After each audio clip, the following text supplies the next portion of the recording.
Something we haven't done for a bit, I'd like to have a moment of silence that you can use in any way that will meet your needs.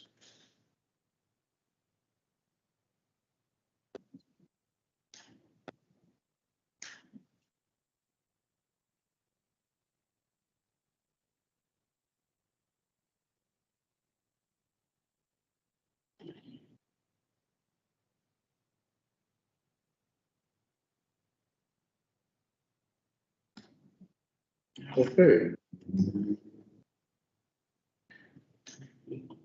May I have a motion to adopt the agenda, please? So moved.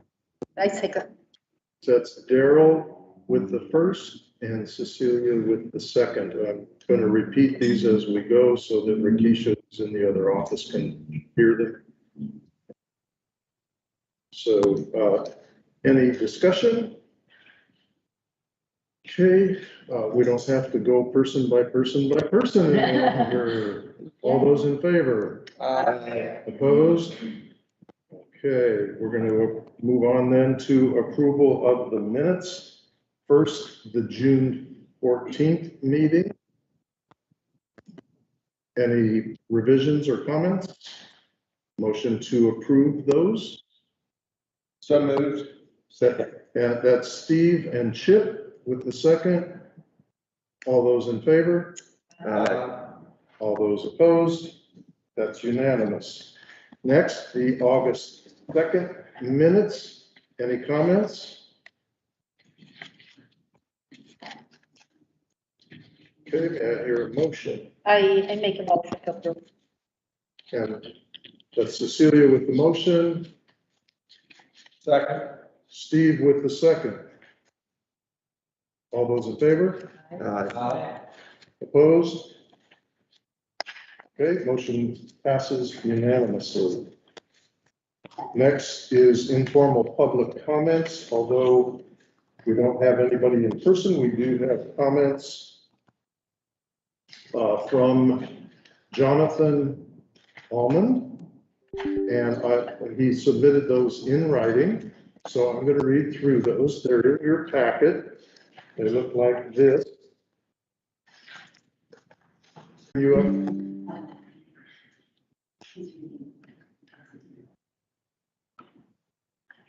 Okay, so I'm going to read Jonathan Allman's comments. On August 1st, 2022, the NC Department of Public Instruction officials said it will take students 3 to 4 years to get back on track following learning disruption caused by COVID-19.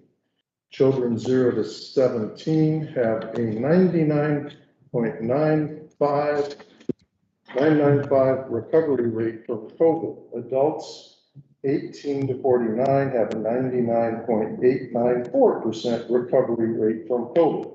Children 0 to 17 in Cabarrus County is all other illnesses. From a school in Cabarrus County, 24-hour rule is offered. Your child should be fever-free without medication and no vomiting or diarrhea for at least 24 hours before returning to school. If your child was given an antibiotic, please keep them home for at least 24 hours after first dose. For reference, you do not need to read these numbers. So that chart is offered and its reference point is provided. So I'm going to skip to the bottom of the page. We were told that if we got the vaccine, we wouldn't get the virus. Now we know, after so many high-profile people that pushed the vaccines, in parenthesis, Joe Biden, Roy Cooper, Josh Stein, CEO of Pfizer, close paren, that this is not true. There is an insert of a, I don't know what that is, Facebook, Twitter, from Albert Bourla. I don't know who that is. I would like to let you know that I have tested positive for COVID-19. I am thankful to have received 4 doses of the Pfizer BioNTech vaccine, and I am feeling well while experiencing very mild symptoms. I am isolating and have started a course of Paxlovid. Now that we know school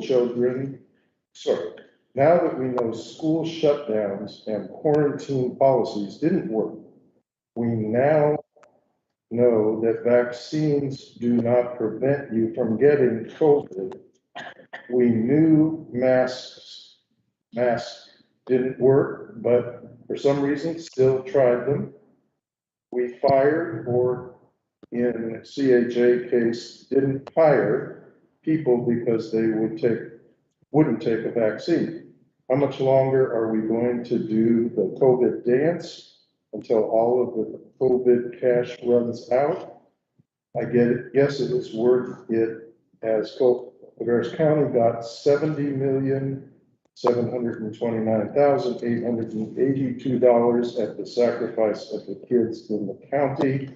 And then there's an additional graphic below that. As is consistent with, and I've finished reading at this point, as is consistent with both Cabarrus County policies with open comments and the city of Kannapolis, we thank Jonathan for his comment, and that ends, unless there are any other public comments, that ends the public comments section. Good. Reports.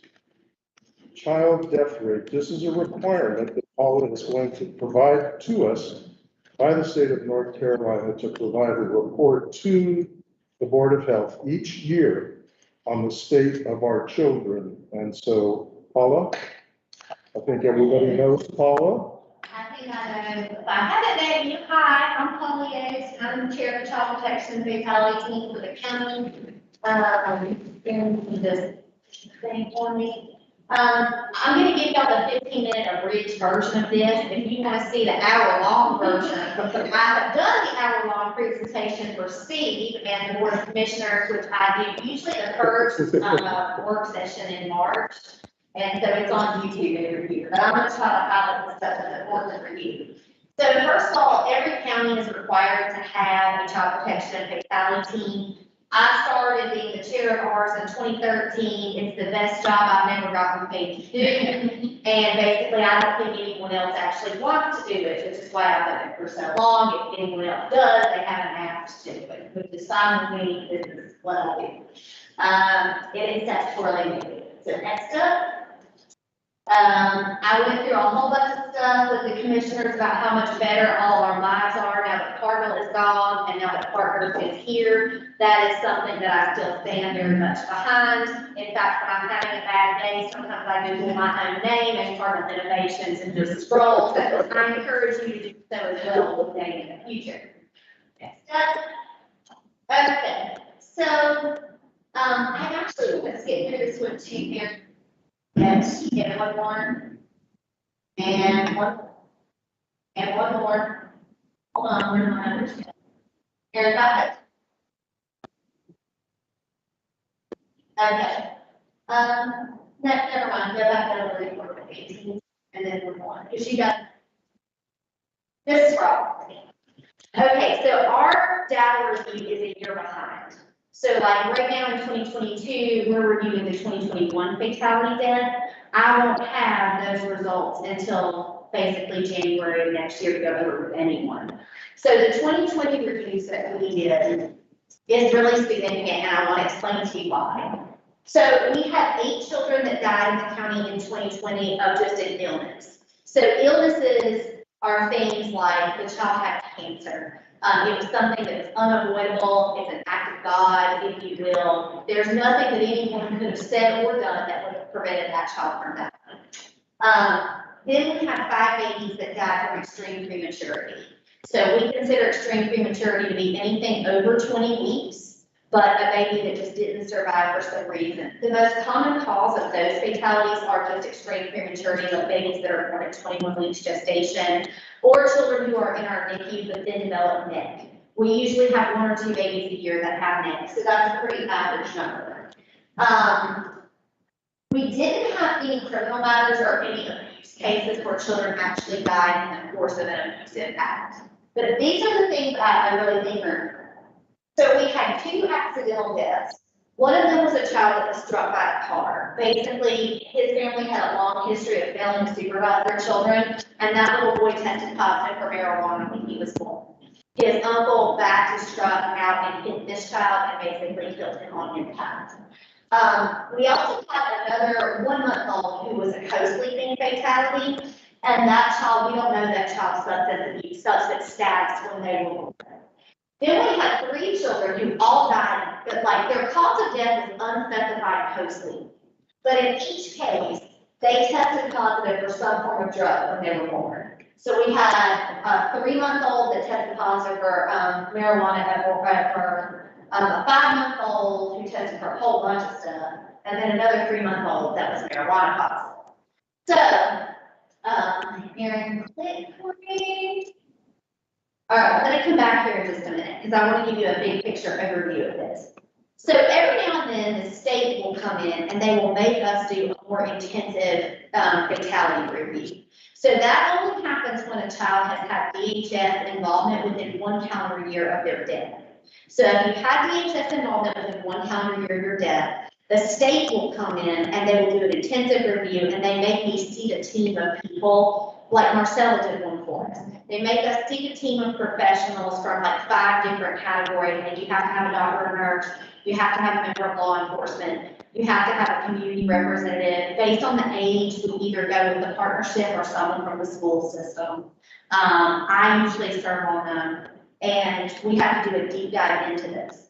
So a couple years back, actually, Shanley and I were doing one of these, and Kathy Hitchcock, who is our state reviewer, came down and she said, look, she said, it's really interesting. Almost every time I do one of these infant fatalities that the cause of death is unspecified co-sleeping, almost always, when we look hard enough, that child tested positive for marijuana when they were born. And Ashley and I were like, well, isn't that interesting? And we were like, how often do you think that happens? She was like, probably 80% of the time. And so I said, well, where did you get that number? Like, is that actual, like, state statistic? I had some of your staff look into that. Like, do we know how many substance abuse impacted infants there are in the state? And they really didn't know. So I went back and I re-pulled our fatalities for infants who had died of unspecified co-sleeping within the last couple of years. So in 2017, we had 2, 1 was positive for marijuana. We had 3 and 18, we don't know anything about their drug use. That doesn't mean they weren't positive for marijuana, it just means that no one checked. In 19, we had 4, 1 was positive, and in 2020, we had 4 and 3 of them were positive for marijuana at birth. So when you look at those numbers combined with our 21 numbers, we've got almost 38% of our children that are dying in an unspecified co-sleeping experience before they're 6 months old who are testing positive for marijuana at birth. Yeah, pardon? So I called Lisa Mayhew.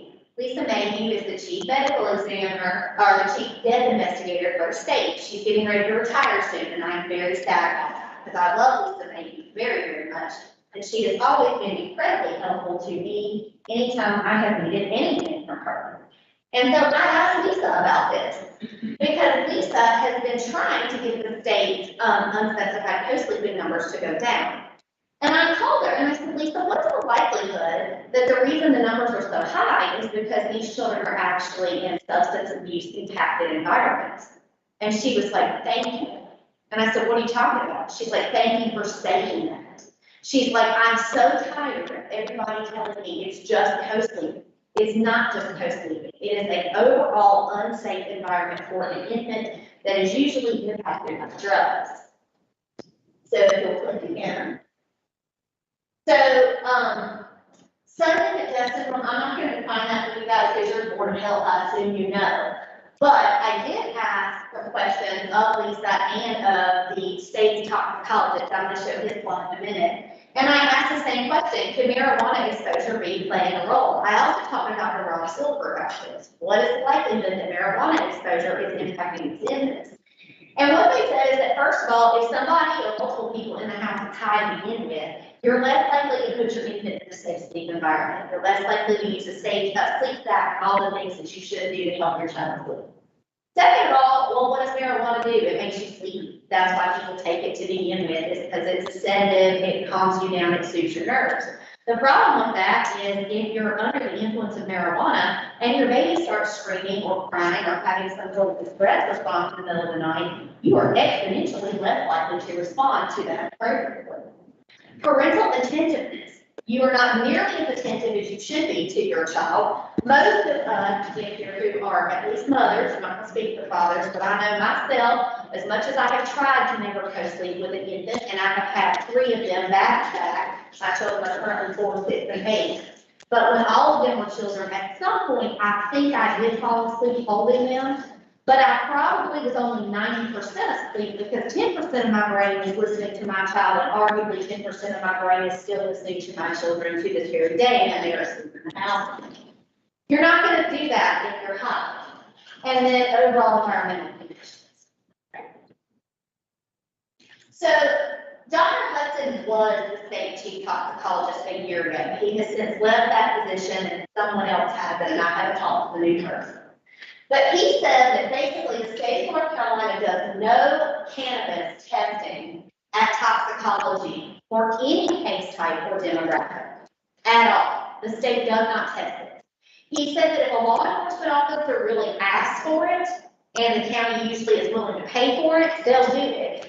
And he also said that it's really not that expensive for them to do something like that because they have all the materials to do it. They just need a consistent run of reagents in order to conduct the testing, but they usually just don't have that on enough of a demand and supply that they can run these tests.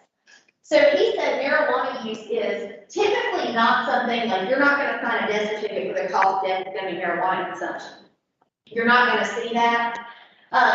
So he also said that cannabis testing in blood is difficult. Also, the population has a high positivity rate, and we talk about the money that goes involved in that, including. So this was a conversation that I had with Dr. Silver. He basically said there, and with the nurses at Atrium Health, they basically said that there are very, very few studies on marijuana exposure in children, which makes sense. We can't exactly get kids high and see what happens to them, and that's not a study that government wants to fund. And they were still not going to encourage pregnant women to get high and see what happens to them for the exact same reason. Some studies do show that marijuana addicted children have smaller head circumferences and reduced motor skills. There is some belief that, cannabis can be an actual result of seizures or the true cause of autism. I've heard there's some studies that looked into that. Don't know how accurate they are. Overall environment for the child becomes a problem, again, because everyone's high. Next up. So what are we doing about it? Actually, I think I missed 2 important things, and that's because I'm trying to give you an hour and 15 minutes. But let me say the 2 things that I may have missed. One thing that's important to note is that THC is secreted in breast milk. So one of the concerns that we have is if you're smoking marijuana and getting incredibly high and breastfeeding at the same time, then what's happening is everybody in the mother-baby diet is high as a kite. So then what happens is baby is exponentially more likely to fall asleep on mom and get into that deep, deep, deep sleep that the baby cannot wake up from. The other concern is that a lot of babies in their 4th trimester, between 0 to 3 months of birth, can have little holes in their hearts, right? And their parents don't really notice, and we don't necessarily catch that because it's not a big deal, because as they grow up to become bigger babies, those holes close. Well, if you're smoking weed and your baby's drinking weed in your breast milk and you already have a hole in your heart, that probably sets you up to having increased problems with oxygen and problems sustaining life at that point. The other thing is that the chief medical officer also told me he is deeply concerned that a lot of car accidents that look like fell asleep at the wheel are actually marijuana related. it's really not that normal to fall asleep while you're driving a car, particularly if you were a young, otherwise healthy adult with absolutely no safety history. So he said that frequently he wonders when they have 24 and 25-year-olds who come in who have died in their vehicle crash, and it looks like they fell asleep if they weren't just hiding. So what are we doing about it? What I can tell you is that Atrium, I truly do believe our hospital does a really good job of trying to educate mothers and doing the best that they can. I wish they didn't have as much traveling nurses and that we had more consistent local people who were here all the time, but I think they're doing the best that they can. And based on the model of doing truly the best that they can, I do think they do a good job. I've had 2 children at Atrium. I do think they did a great job telling me how to keep my child safe and stay asleep. They gave me lots of information, possibly even an overwhelming amount of information. But that's very important. I do think they've done a great job. We did have some problems, which we have fixed, but we did have some problems with the hospital calling DSS and saying, hey, we have a child that tested positive for marijuana. We can't discharge this child until you guys come out here and check it out and make sure the baby is okay. That was creating a major problem because the hospital was then not calling DSS to report marijuana positivity, because what they told me was, number one, DSS won't do anything, which I told them that's not their legal decision to make, and they should have their hospital risk assessor call me because that's not their call. The second thing that it does is it puts those children at risk. So, but it's also a legitimate concern. Their labor and delivery unit has 40 beds. And they need to get pregnant mommies and babies out of there so that they can make room for more pregnant babies and mommies. So DSS created a special unit that specifically responds to marijuana positive babies. If the hospital calls DSS and says, hey, we have a marijuana positive baby, DSS is supposed to be sending a social worker to the hospital within 24 hours of that call, unless it's a weekend, in which case they're supposed to send someone first thing the following Monday. So we're trying to make sure that these babies are getting checked out and mom's not leaving the hospital with a marijuana positive baby without education. I think CMARC does a great job. CMARC was a really good whistleblower for me in saying, hey, the hospital and DSS are not talking to one another and it's impacting our referral numbers.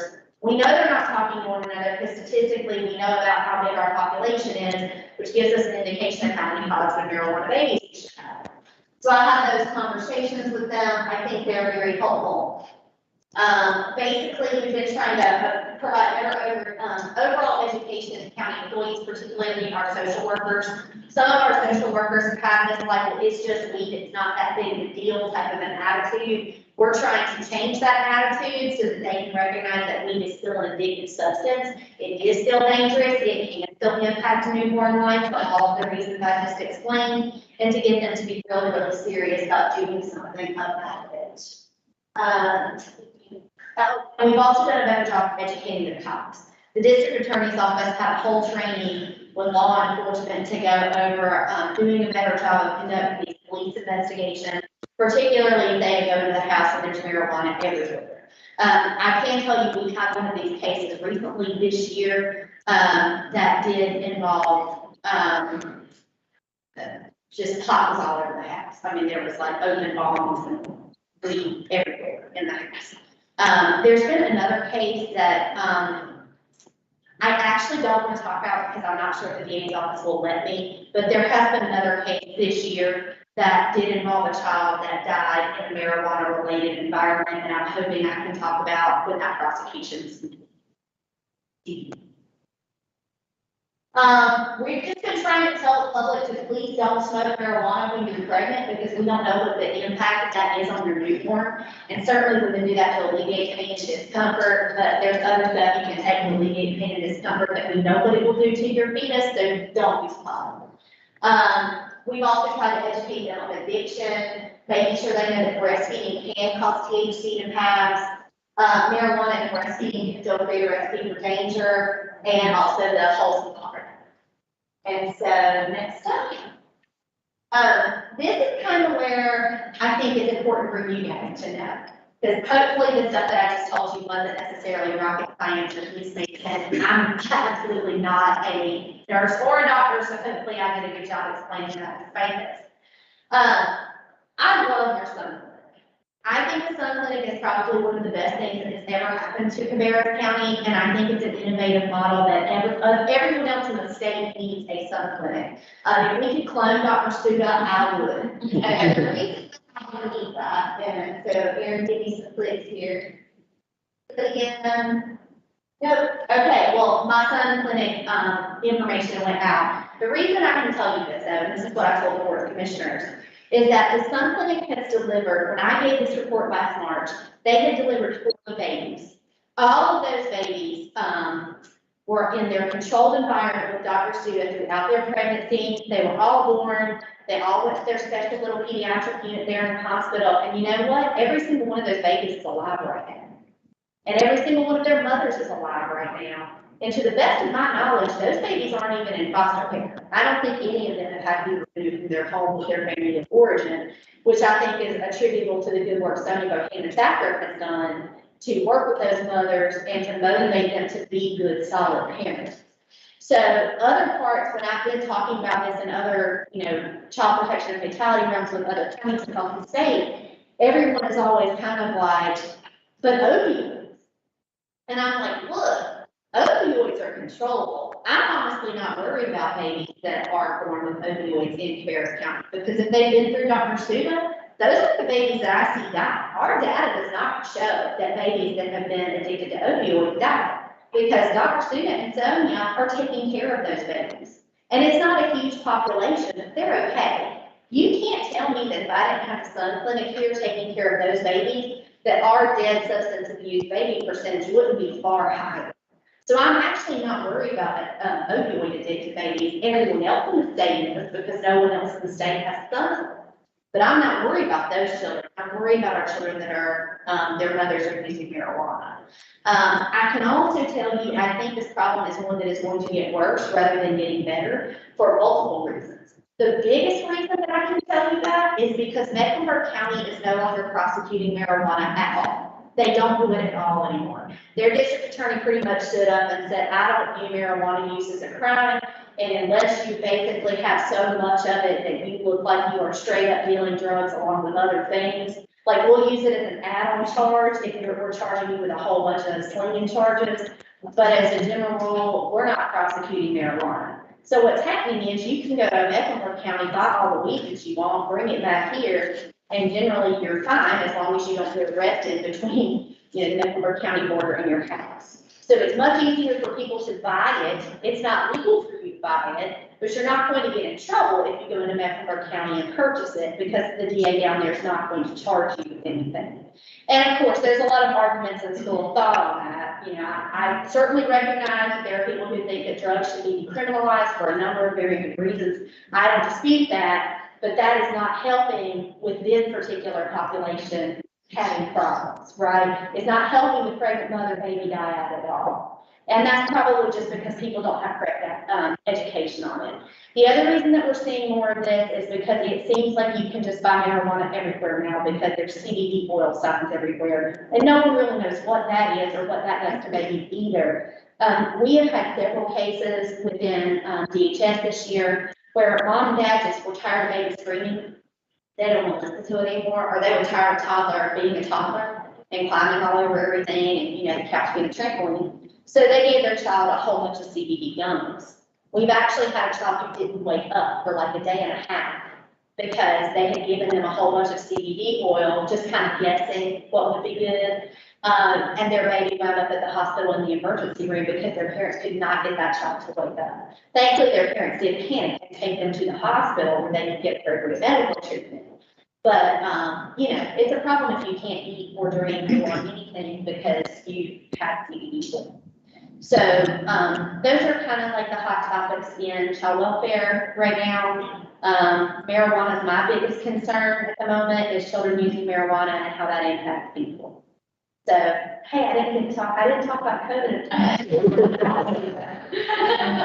So I'm all done. Does anybody have any questions? Well, it's not an automatic visit to the household with the house. It is supposed to be.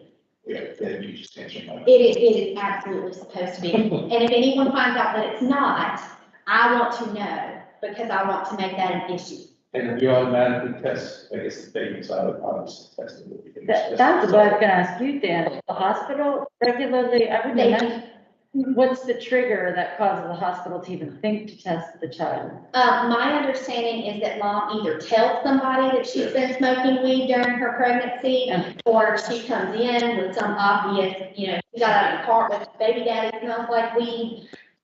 But they do not routinely test every child. That's why we have babies that have died that we don't know their drug status when they were born. But the common theme among our dead newborns is that they tested positive for marijuana when they were born. I mean, whether it's a marker or whether it's the epidemiology, that's not correct. Right. That's, there could be other substances. Sure. But the key on it is not, I mean, the most likely issue is you're sleeping, you go over like a kid. Right. And because you're stuck with it. Sure. The key on the visit is get the kid out of bed, make sure it's crib, come back. I mean, it's high risk. The Yeah. data says it's high risk, so the real issue is what's CPS doing. Yes, so I have two things to say about that. In every single one of these cases, there was a crib or a pack and plate in the house. And in every single case, the baby either was not in it, or the baby was in it, but there was a ton of crap in it. So we have not had a child who died because they did not have a crib or a pack and play. And the Cabarrus Partnership for Children is doing a great job of distributing those throughout the county. So there are certainly people who are not using them. Using them is different from not having them. So we haven't had anybody die because of poverty not creating them. The other issue is that CPS is supposed to be investigating. They are supposed to be having safety plans. They're supposed to be having handoffs to CMARC so that there's constantly someone watching that.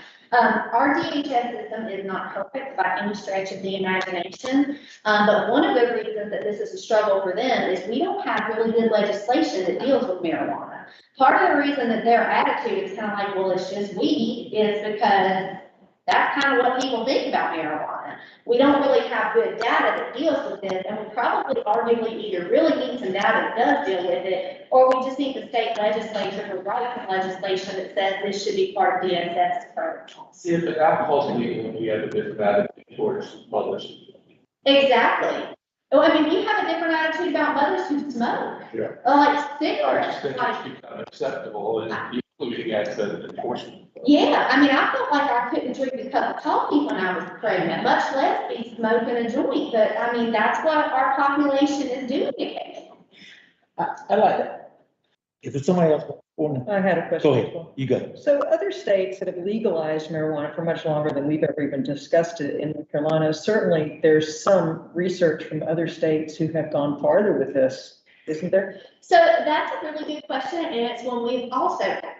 So Colorado is the state that we went out of our way to try to research and see if we could find anything. Same kind of deal though, they don't really like to study pregnant women who use marijuana.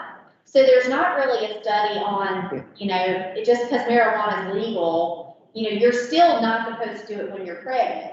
I don't know whether Colorado has issues with co-sleeping fatalities that also are marijuana positive at birth. Most states don't have data on that. That includes our state. The only reason we have these numbers is because I went back and pulled them and looked at it because of an offhand comment that Kathy Hitchcock made. But now other counties are doing the same thing. Davidson County is going back and pulling their data, and I think other counties are seeing the exact same thing that we're seeing here. I can also say one theory that someone in our team had that I think is brilliant is that Colorado is doing a much better job of educating their population about this.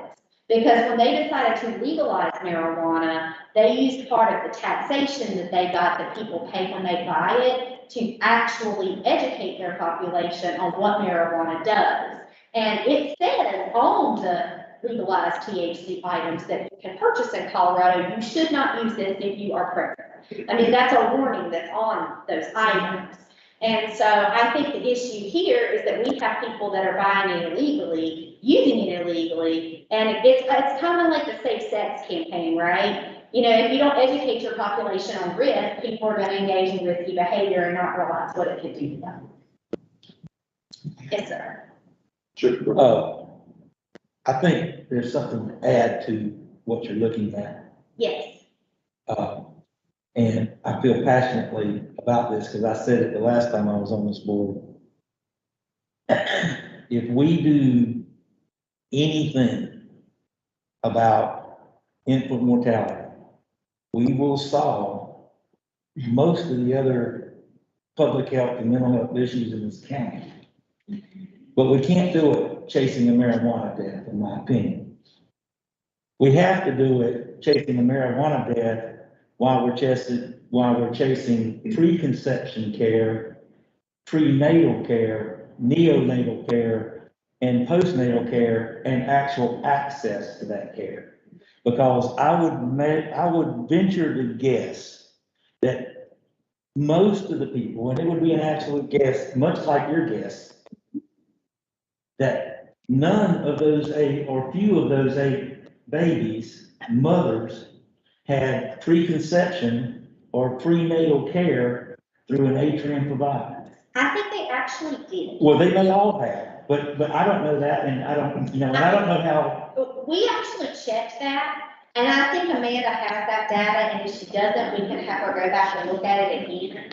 Because Amanda Privet helped me compile that data, but. But we're judging a group of people because of their personal choices. Now, I wouldn't want children and grandchildren to have a mother that smokes marijuana during their prenatal, neonatal, or postnatal care at all. So let's be clear, maybe real clear. But when we were pregnant with our children, we had all those cares. I know that our families don't have access to all that care. I know they don't, because I've worked with them for 38 years. Sure. And so let's make sure that we're not chasing something down a rabbit hole that isn't something else that we, like the Sun Clinic, because I don't know what the Sun Clinic is, but evidently they do a pretty doggone amazing job. And that's my fault that I don't know what the Sun Clinic is, and I'll find out what that is. I'll touch on it. But I think that the care that we give, that may be, the access to that care, in my opinion, would impact, because if I'm sitting there with a doctor and he looks at me and he says, don't do that, because if you eat that hamburger again, you know, you're more likely to have heart disease. I tend to try to listen to that. And I think mothers who are pregnant or thinking about being pregnant would listen to a physician that said, if you are smoking marijuana, you need to stop during your pregnancy and after your pregnancy if you're breastfeeding. Because I honestly believe most people care passionately about their children, prenatal, neonatal, and postnatal. So I have 2 follow-up comments if I may. The first one is I agree with absolutely everything you said, and it was slam dunk hit on they need access to prenatal, postnatal care. I am very happy that the state decided to extend Medicaid for pregnant women for a full year, because the worst thing we can do is cut someone off when you're right in the middle of probably postpartum depression. I'm with you on all that. I don't, however, think that this is a rabbit hole. I think this is a legitimate problem that the county has. I don't think it's just being judgmental of marijuana users. I think we need to provide better education just in general about how marijuana impacts children, because I don't think people know.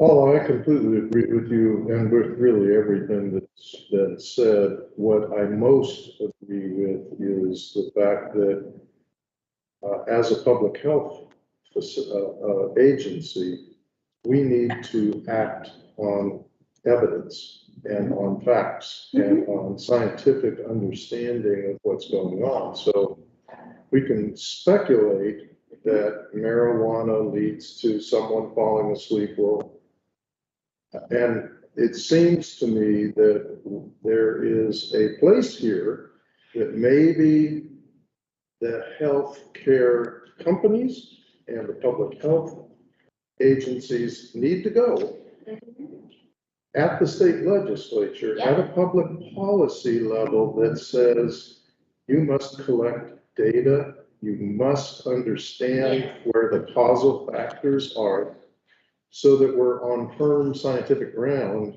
in taking action. That's what I've been saying for a year, but you just said it way more articulately than I have been. Don't ask me to say it again. It's in a minute. I hope it was. So in that regard, this is a great report, very informative. There's two things that I would like to know Okay. coming out of this. You have one of the things that I always like to see, which is year-over-year comparisons.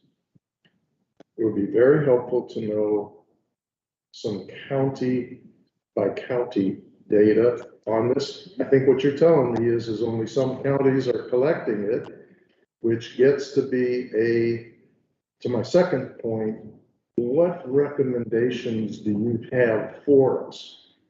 And one of them, I think, is, and I will put this on the table for us to consider, not necessarily today, because we're gonna keep moving, but do we join with other health departments in the area and put forth something to DHHS that says we need to collect information on this? All counties are responsible for doing the following, such that that data for scientific analysis becomes available to us.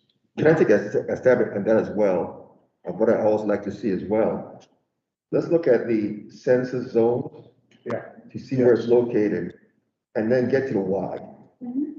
So having an understanding of why is this situation taking place. Number one, first, let's get a data, make sure it is a endemic problem here, and then get to the census zone, see what is happening. That's in the, area, Canopus area versus the, Zip codes, 20, Zip codes versus the- 21, yeah. yes. I would love to see you all get some of the neighboring counties to do that, and I would love to see that as well, because I've asked all those questions and nobody has it. It's something that no one's looking at. Everyone is looking at co-sleeping in the sense of your baby wasn't in a crib in a sleep set. That's what everyone's looking at. And that's all not wrong. That stuff's really important. And actually, it's way worse in the eastern part of the state that doesn't have Atrium doing such a good job educating their pregnant mothers. But nobody's looking at the drug-related issue. And I bet some of those other counties, their numbers are way worse than ours because they don't have sun. So let me pick up on that. In what I said, and I think what Darrell said as well, that should not stop us from taking action. Correct. Because we have a pretty clear sense that there's certainly correlation, if not causality. Correct. And based on that, we would be derelict not to make further information available. That's the first thing. I forgot the second thing. If I could jump in there, because like to Chip and Dan and Darrell's points, and to extend, I agree, and that, you know, substance use is in the equation, but I think we have to go to the social determinants of health in general. Sure. And understand the why and where and how it all comes together. I, like you, was on the child death review team in Pennsylvania, and I, like you, it was the best job I ever had that didn't pay. It was just fascinating to me, because I just think the most meaningful thing to do is to prevent a child death, as Chip said, if that's 100%. the most important thing. We had co-sleeping problems. We, though, did determine that in a lot of cases, the person didn't have an appropriate sleeping arrangement. There was no crib or that in the house, and there's your social determinant. So to Mark's point, I think we really want to look at it in the broader picture of what might be driving, what is driving our. I just want you to know, I've asked that question, and that is the first question I have. And we have law enforcement come to these meetings. We have the cop who responded at the scene come. Most of the time, they actually have pictures in the file of the crib or pack and play. I truly do not think that it is an accident. Yeah, I'm just saying, that was one thing we started a whole program. Our local hospital started donating cribs and pack and plays and things to assure that did not become a problem. So I think Chip said it very passionately. You can move to enforcement or some sort of negative, punitive approach to this, or we could evaluate, much like you do social screenings that people come to you, whether or not these individuals are at risk for substance abuse, whether Yeah. it's marijuana or alcohol, and if there is postpartum depression, which is usually what leads to co-sleeping and or the self-medicating. So I think I have some general concerns around, I recognize the need to emphasize that there's not this wasn't an issue. It's very similar to what we do with patients with complex chronic conditions. Most of them have a payer source. It's not the issue. Yeah.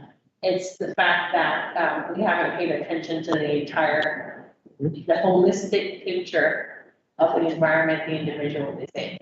And so I think, I'm sitting here listening because this some clinic has been so successful, is there an opportunity to really identify either substance abuse, marijuana, and or alcohol? Because these, I know we're focusing on marijuana, but co-sleeping could be a result of sleeping pills or all the other things that come into this.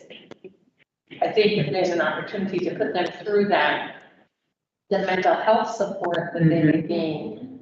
Yeah. And the approach, the risk versus the reward of the substance abuse is the thing I think we need to work with them on. And I think one of the reasons Sun is so successful is because our staff are addressing social determinants in the whole picture and helping someone with housing and all the other things that might be interfering with their ability then to, And I know we're in the process of, we started to build some fields for greater SSS screening, but I think, Bonnie, we need to spend some time. I'm not interested in the data. I think we recognize that we have a problem. Yeah. We also have a model that we can extrapolate learnings from. Right. Very clearly, why don't we attempt to create a pilot where we identify these people and not punish them? Sure.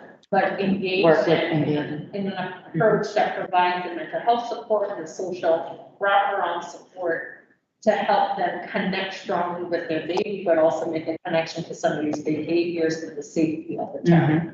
And I think that's a very important point. And to interject, I don't want to speak for Ashley Shanley.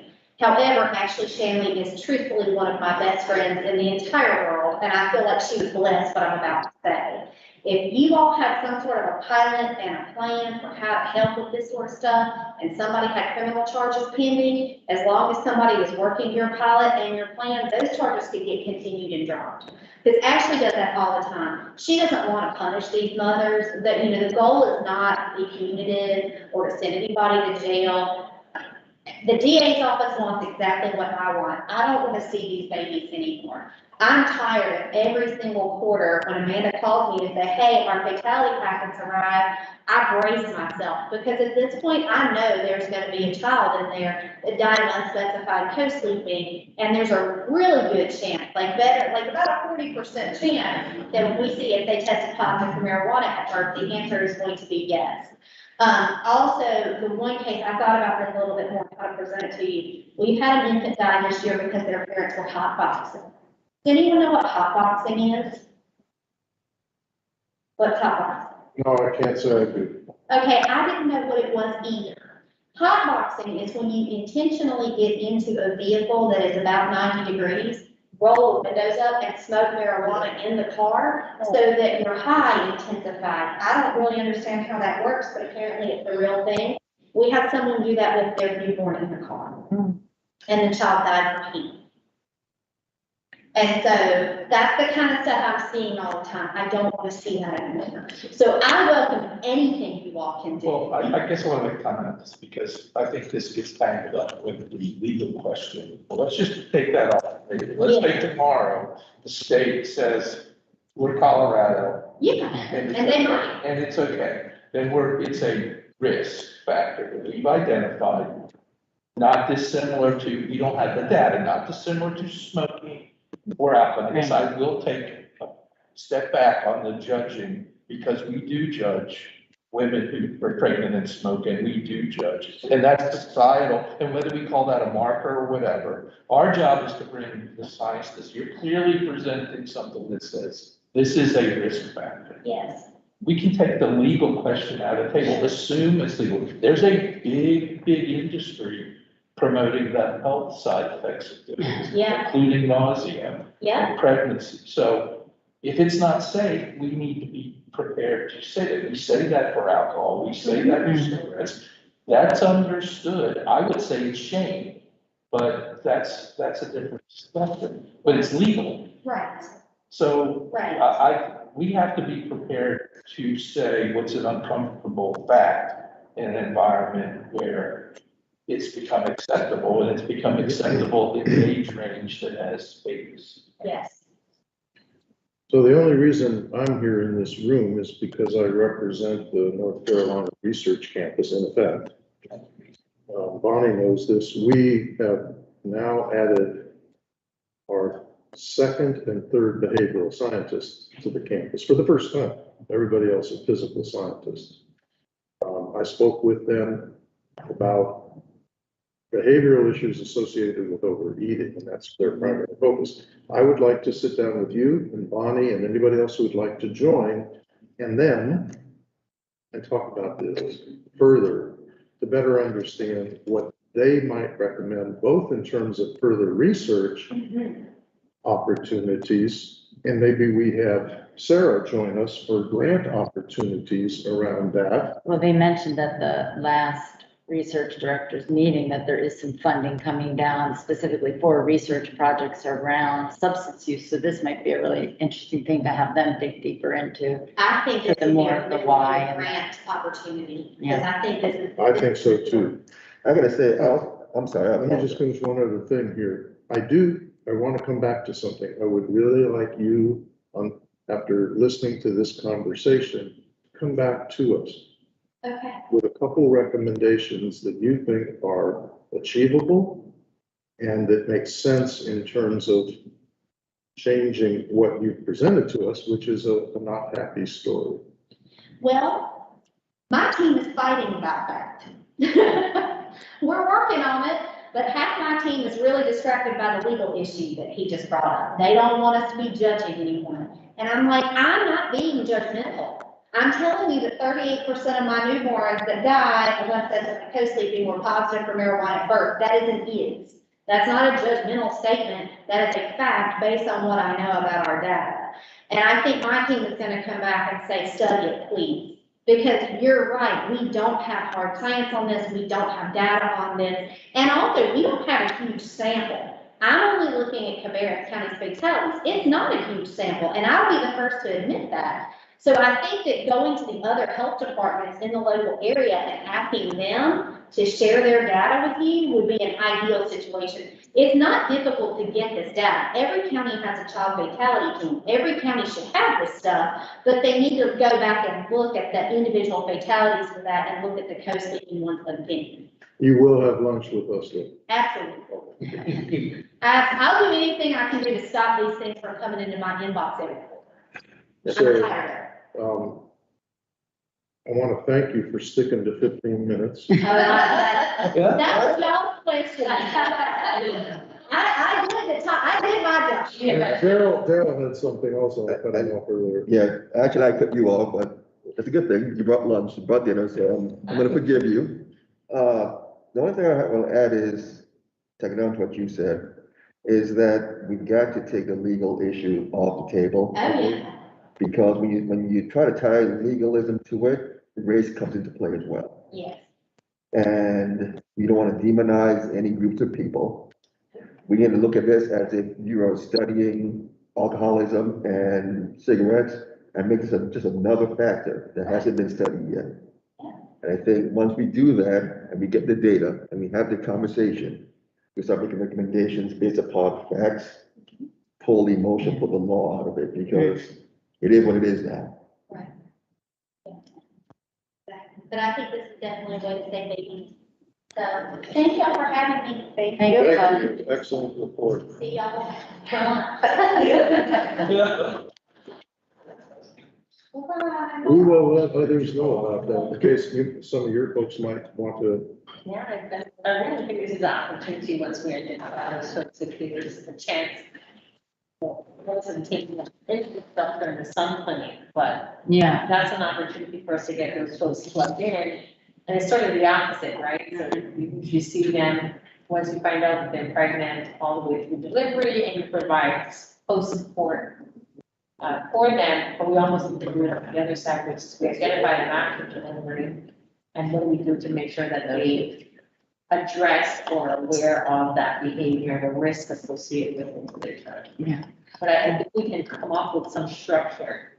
I think that can address. I mean, we've got something that works. Why not So use that? use this in a wrong. I know we're way over time. I just would like to plug universal home visiting for infants. And after mom delivers, regardless of raise and visiting income, insurance status, that there's a universal program like other states have done. Because I think you could then assess post-delivery, because the co-sleeping is happening at least months and months after birth. So mom is using consistently. So I think that would be a good strategy. Okay, good discussion, I think, good presentation, timely and important information for us to have. As Sue jumps in here, you've got a total of 3 minutes to go through all your slides. I'm really kidding, but I do want to introduce the fact that Sue and Dan and I and were you there? I can't remember. Bonnie, you were I don't there. know where we're going, but. Had our finance committee meeting. I won't mention the third member that missed the meeting, but we went in.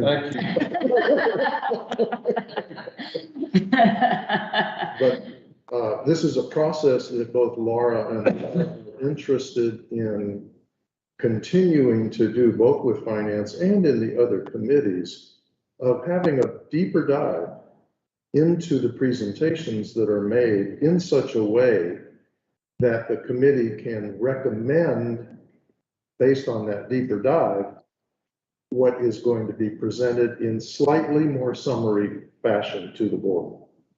Okay?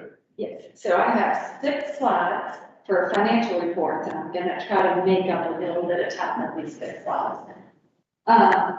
3 of them are for FY22. I want to note that our audit starts next week.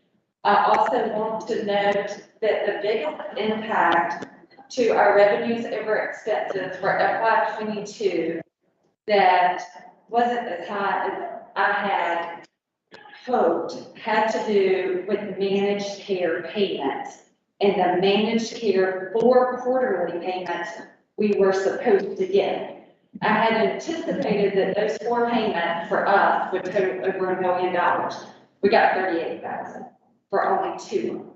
So This is a statewide problem. Yes. Every health director at every county is pleading with the state to work with the managed care companies and figure out what is going wrong. yes. So I am very hopeful that it will be resolved in FY23. I did not include that in anticipated money to make up for 22 because it's such a mess that we're hopeful that it will. So FY22, right now, it looks like our revenues over expenses, pending the audit, is gonna come in right at $849,000 for us to be able to add that to our fund balance moving forward. Next slide. So our FY23 just got started. So July, we were looking at it, and July's revenues and expenses are very close to what we have anticipated. Next slide. So we do our snapshot report at the end of FY22. Pretty much everybody was green, coming in on target. We can get those percentages and email me if you have any questions. I did leave behavioral health as a light green color. It was a new program. We got up and running during the year, and it will continue to grow. Next slide. As we look at July, everyone should be green. No one has had a chance to have issues. Yeah. Our next 2 slides are the variance reports. The first one is June 22 over 21. We had a lot more grants, a lot more funding, a lot more programs this year, so they are higher. Next slide is our FY. It's July of this year, and we're coming in, as expected for July. Does the board have any questions about the expense reports at this time? Okay. I will say that we are going to simplify these somewhat further so that it is easier to identify issues that may crop up. Okay. Alright. I might have to jump out here and get my glasses, but I will jump. You need some glasses up quick. Okay, well, we'll back here. I can do without, just you leave. Alright. So, next up is. Okay. Emalco update. Sorry? Oh, okay, good. Sorry. I'm up with you. I have 30 seconds for this. Laura, Bonnie, and I went to Grand Rapids to attend the first back in-person conference for the National Association of Local Boards of Health, otherwise known as NALO.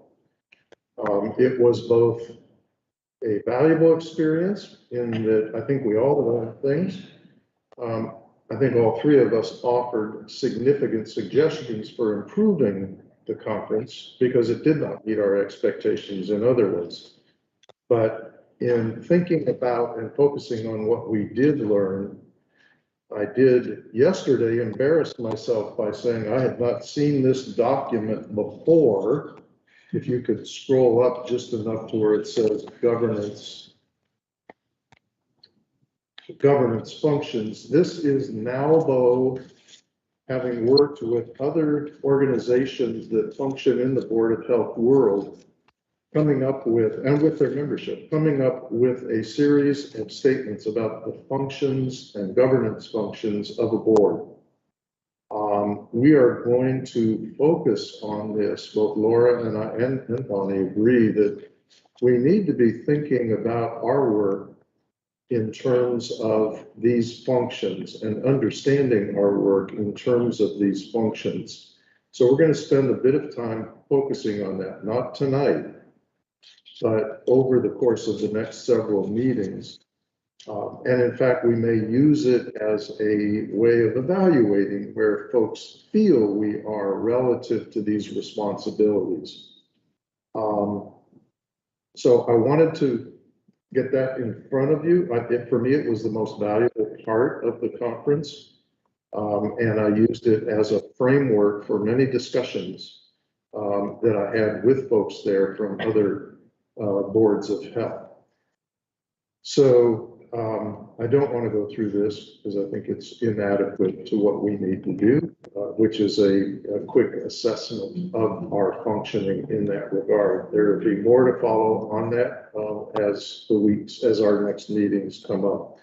We just got, when did we go to that? We got back last week? Early August, Were we there last week? August 1st to 3rd. Okay, so we've been back a week, but we haven't had time to go further than this in terms of trying to capture the things that we learned. But it was a valuable experience, just not all that we hoped for. Okay, what's next on the agenda? We have the opioid cost settlement, but that was Marcella, So so. right back in, so we could do your health We can director. do- Yeah, let's do that. Well, and I was going to, in the interest of time, since we did spend a little bit more than we expected on a valuable topic, I'm going to, again, encourage you to take a look at it. You will see that we've got lots of activity, exciting initiatives going on. I do want to highlight just one or two things based on our special board meeting earlier this month, in that at that time, Steve mentioned that we had 30 open positions. We are down to 25, specifically related to the school nursing positions. We are going to start the year on Monday with 11 schools open. However, we've already hired 2 more people. They just won't be able to start, 3 more people. They won't be able to start yet because of giving notice at their other jobs. So then we will be down to 8. We have some trickling occurring of resumes in that, which was a little more than the nothing that was coming in. So that's good after our recruitment and retention bonus. And so there are 2 offers that have been made. We're waiting to hear back. So that's pared down even more, down to just 6 openings.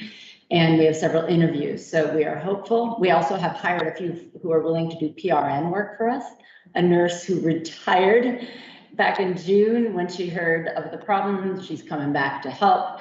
So we're hopeful that by a few weeks in that we will have most schools covered. All of our supervisors are themselves going to go out and cover a school so that we're not, and we also have some previous school nurses who are working in other departments here who have agreed to go out for the first day or 2 and help us in opening schools. That's the tough day when all the meds are coming in, you have to get them checked, counted, inventoried. And so we have a plan to get started. It is not ideal, but where there's a lot of chipping in and working together going on. And so we're feeling pretty good about that.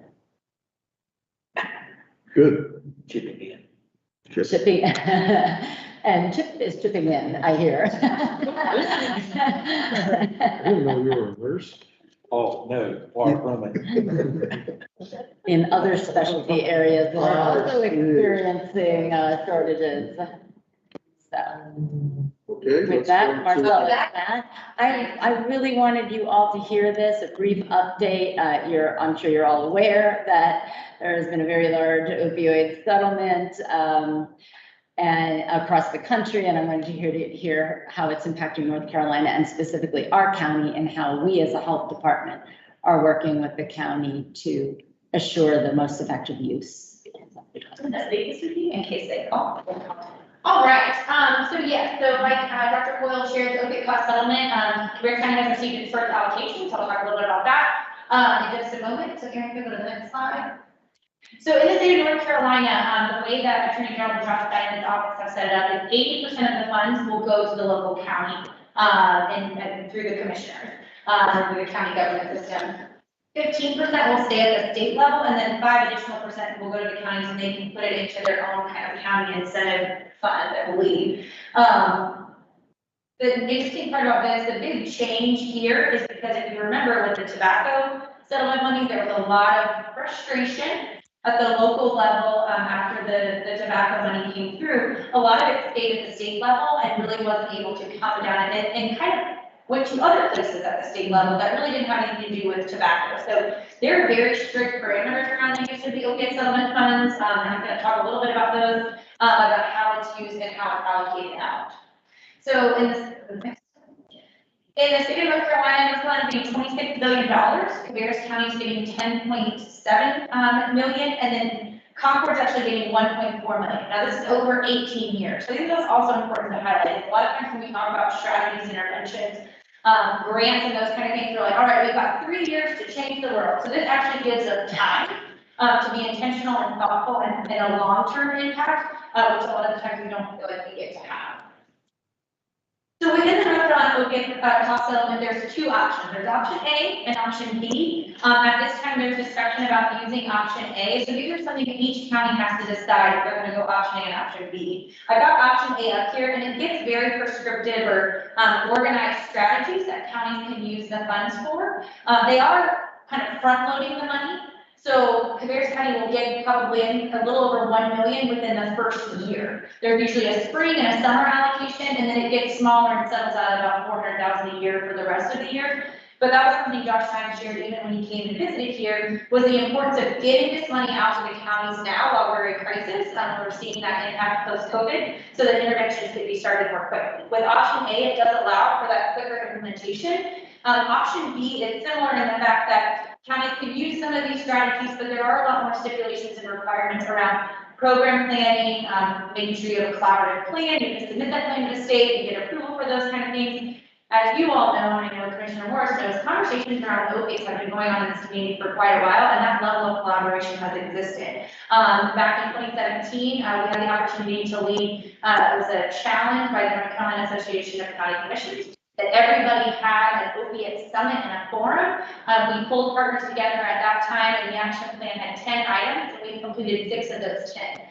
So I'm going to share a little bit about some of the other things that are kind of left on the table, but that collaboration and things like that, we felt like as a community and kind of in conversations at the county level that myself and Kristen Singleton have got to sit in on, have really pushed the fact that we are ready to look at some of these strategies for implementation, and I'm going to highlight some specifically. Can I ask a question? Yeah. As you have on here, addiction treatment for incarcerated persons. Are you also thinking about working with, let's say, Workforce Development Board for those who are about to be released from prison to get them to jobs as well? Yes, so, and that's, so the addiction treatment in the jail would be like MAP, so medicated assisted treatment therapy in the jail, and that's something that our local system is interested in. But then also through the Stepping Up program, ensuring that they are connected directly to NC Works. There's a lot of our, they're trying to also, Jody Ramirez shared the other day from the Sheriff's Department, kind of have it scheduled that when they're released, that there's job fair opportunities pretty quickly after that. I think they said, like, if you don't have placement of housing and potential work within the first 10 to 14 days, your level of success post-incarceration. So this would absolutely allow for strategies like that. Yes. So this is very busy, so apology one, but a quick tip. Looking at, these are the categories of funding. This was something back in February, Kristen, Dr. Boyle, myself, and Sonia had an opportunity to share just some thoughts with County Manager Downs about, you know, all the things that have been put in from the community, the opportunities and meetings that we're in, and hearing kind of what strategies are being discussed at the state level, but then also interest on a local level. So you've got prevention, harm reduction, treatment, intervention, and recovery supports.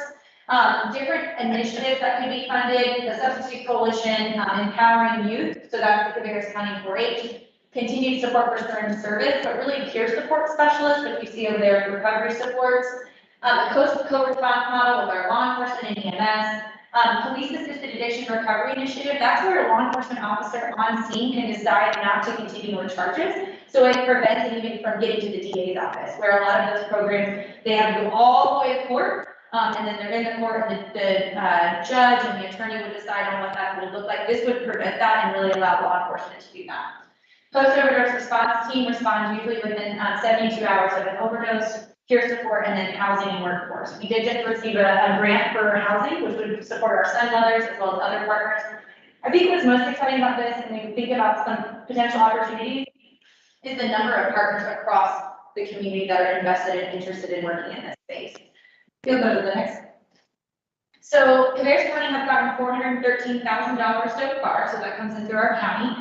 We get to be an active participant in those discussions and understand kind of recommendations for allocation, what our partners are interested in our community. So the plan, the drafted plan will go to the Mental Health Advisory Board next Tuesday. So they meet next Tuesday. It's got our elected officials, our law enforcement leaders, atrium staff, treatment, our partners, literally partners in behavioral health management. So that will be the first round of recommendations for this first allocation, with hope for further conversations as we move forward. So that's a 12-month allocation. No, the 413 is 6 months. They'll get another one, I think it's 930,000. The state has done a great job. I don't know if it's through John Klein's office, but you can actually see any county in the state, their potential allocation across the next 18 years. So you can see how much they're getting in each time frame. Only comment I want to make is, it's really possible not to keep it siloed into programs, but I would call it the trifecta difficulty, which is substance abuse, mental health issues, and homelessness. Which quite frankly, lots of men fall into that. I would say that's tying up 5% maybe of our beds in the hospital, maybe more. We've got to find a solution to that other than, and those, they don't keep those people in jail, quite frankly, unless they're truly,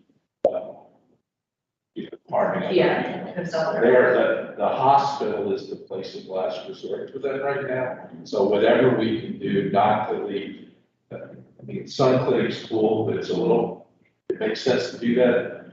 That's sort of for the younger people, that there's an opportunity to get them clean, because they're killing themselves with overdoses, but this is a hard nut to crack, and it probably causes more of the problems in the community than anybody else, so. Well, and there are no housing reports for legal males. There is nothing. Yeah.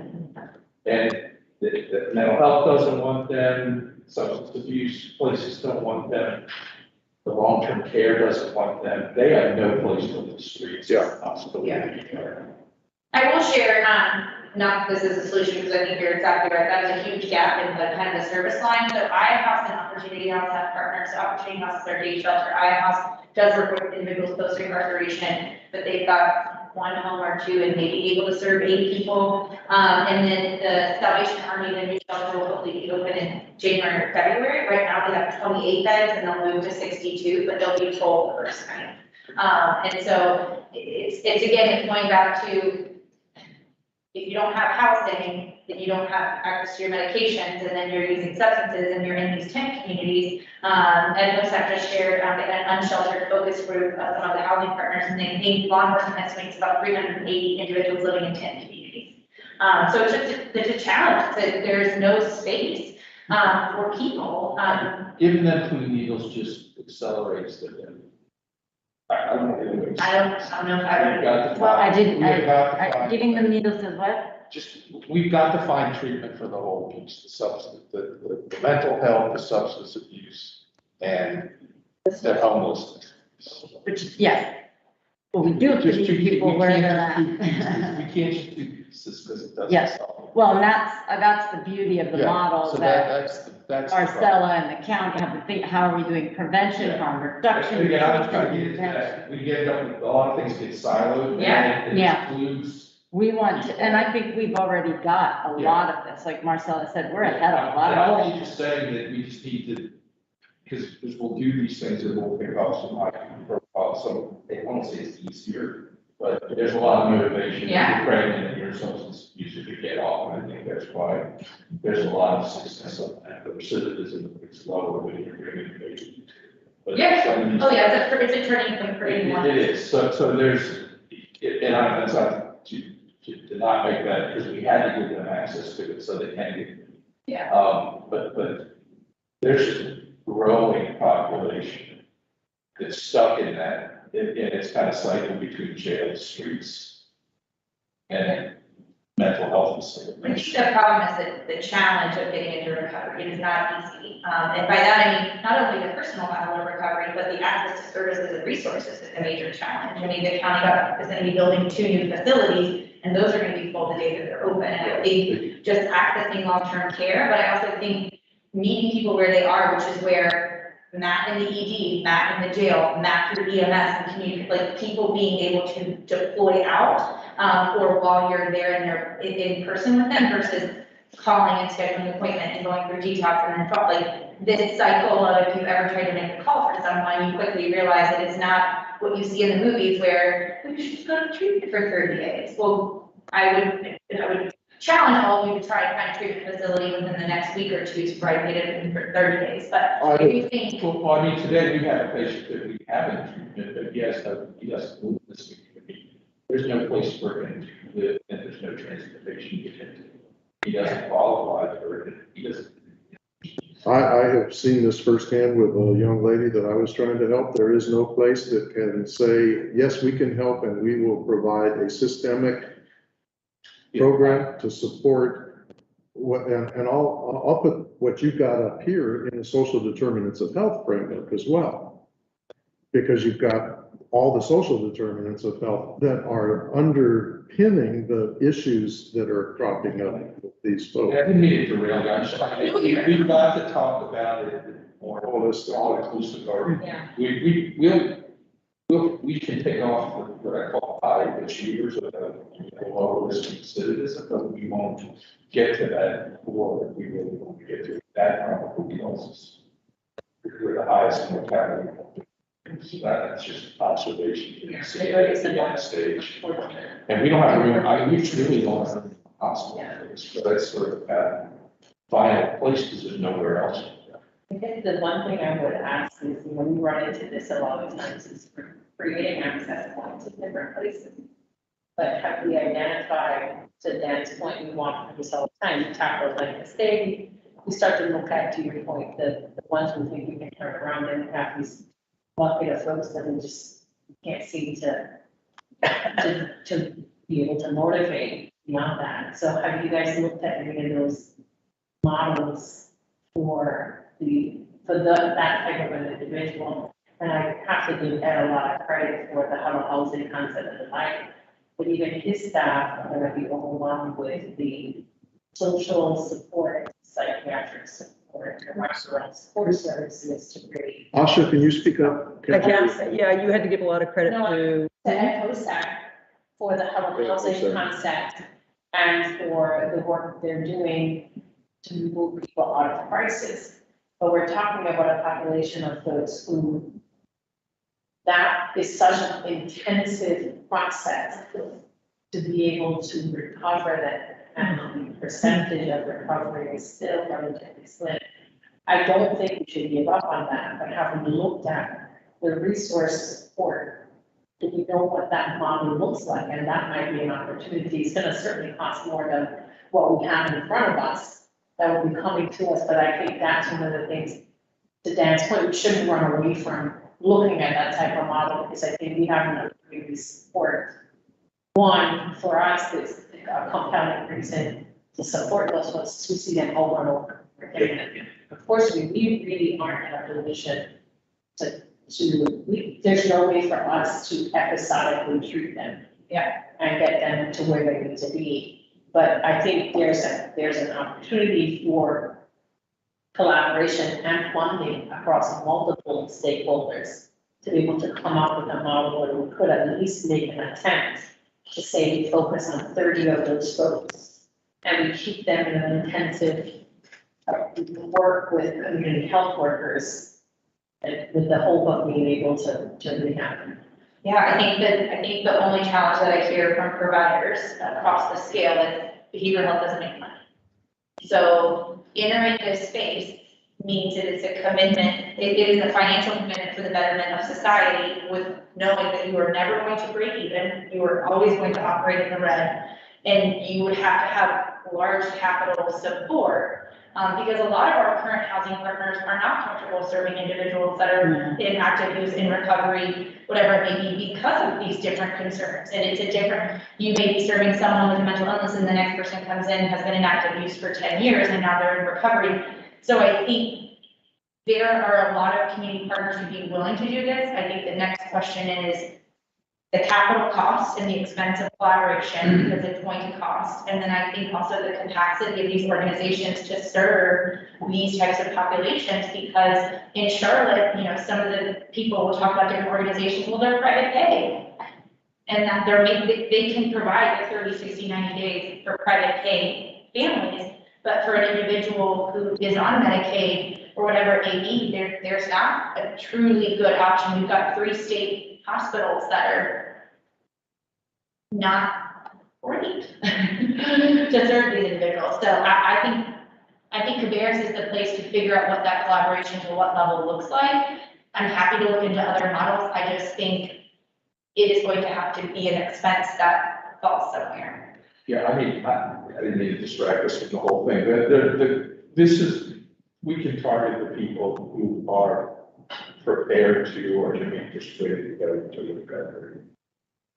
And normally those aren't the people that go exist severe mental health issues. And some of those people, once they do that, there'll be places for them to live or get into a job program, which commitment, and that's a good opportunity. There's going to be a core of patients that can't even enter into that until they have access to mental health treatment, because that's what they're treating with substances. Let me, Marcella, if I may ask a question, and then we're going to need to move on in the agenda. But Kim had. Oh, go ahead. Yeah, but that's okay. If I can, just let me know. As part of this, are we looking out into the across the states to see if in any cities or states they have put together the kind of comprehensive approach to this that we can learn from? So I would say yes, to some degree, but I think there can always be further exploration. I think the challenge is those things that are listed, we do not have for the most part. A few that we do. So we have a certain service program, we have some prevention strategies, not all of them. We don't have wide access to Medicaid assisted treatment, CHAs that's important. That. So I think to some degree, there's this need to get the nuts and bolts of some things like in place where we're reaching, because what we're talking, honestly, what I feel like Dr. Heiler is talking about is some of these individuals, it is forever supportive housing. Like there's a location in Charlotte called the 100, it's called Moore's Place. There's a book called 100-Story Home, and it's 100 units. And they went around Charlotte and assessed all the homeless population for that individual, for their likeliness to die tomorrow. And those are the first 100 people. And as people transition out, they have 24-hour case management. They make sure they get all their paperwork. So some of these folks that we've got, none of this is going to touch it because of the severity. What is going to help is inpatient, forever supportive housing and stabilization. Like that is that. So there's the problem with this whack-a-mole of impact on people is you gotta try and do many because you don't know where the touch point is for that person. And it almost becomes not even biggest bang for your buck, but biggest impact on individuals that are engaged in MAC and the ED or in EMS and things like that. If they're agreeing to that, and they say what, 7 times? People try to recovery 7 times before they even become stable. And there's still the chance of, relapse. So I think it would be great to have this big place, but it's gonna host 30, 40 people. Let's say we got all the capital support forever for those individuals, whereas some of these strategies could touch far more and prevent it earlier in their use. So we have to do them all. We have to figure out what they all look like, and we have to figure out who can best support them in our community. All that I'm suggesting, Marcella, is there are likely other communities. I know there's lots of other communities that are struggling with this. And I prefer to learn from what others have done rather than reinvent the wheel. Your word up there is strategies. What strategies have they deployed that can be deployed here that we're trying to determine without the benefit of that potential learning? I don't want to say any more other than the fact that I really don't want to reinventing the wheel. Thank you. Yeah. Is that what you were going to I say? have to tell you, it feels the same way. I feel like, is there something going on with NACHO? Is there something going on at the North Carolina level?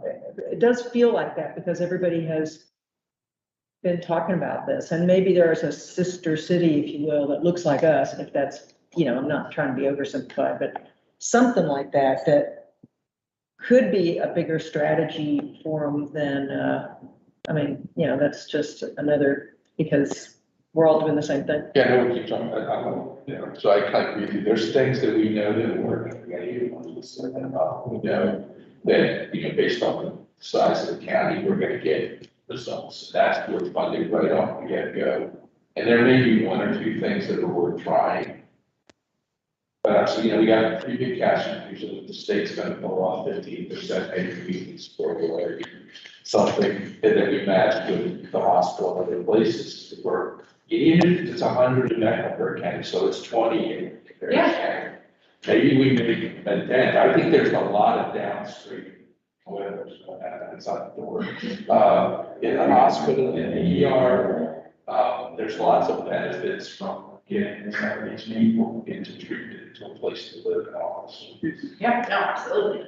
I'd like to add a couple comments. I take great risk sitting with a group of medical professionals, making these comments, but on a couple of those, number one, when we talk about reinventing the wheel, and are there other models that we can look at, and I'm sure that there are, in North Carolina, based on the conversations I've been involved in, and just this past Saturday, we did a seminar. It was myself, Kristen Klingle-Smith from the Health Alliance, our EMS Deputy Director, and our Sheriff, along with the County Manager.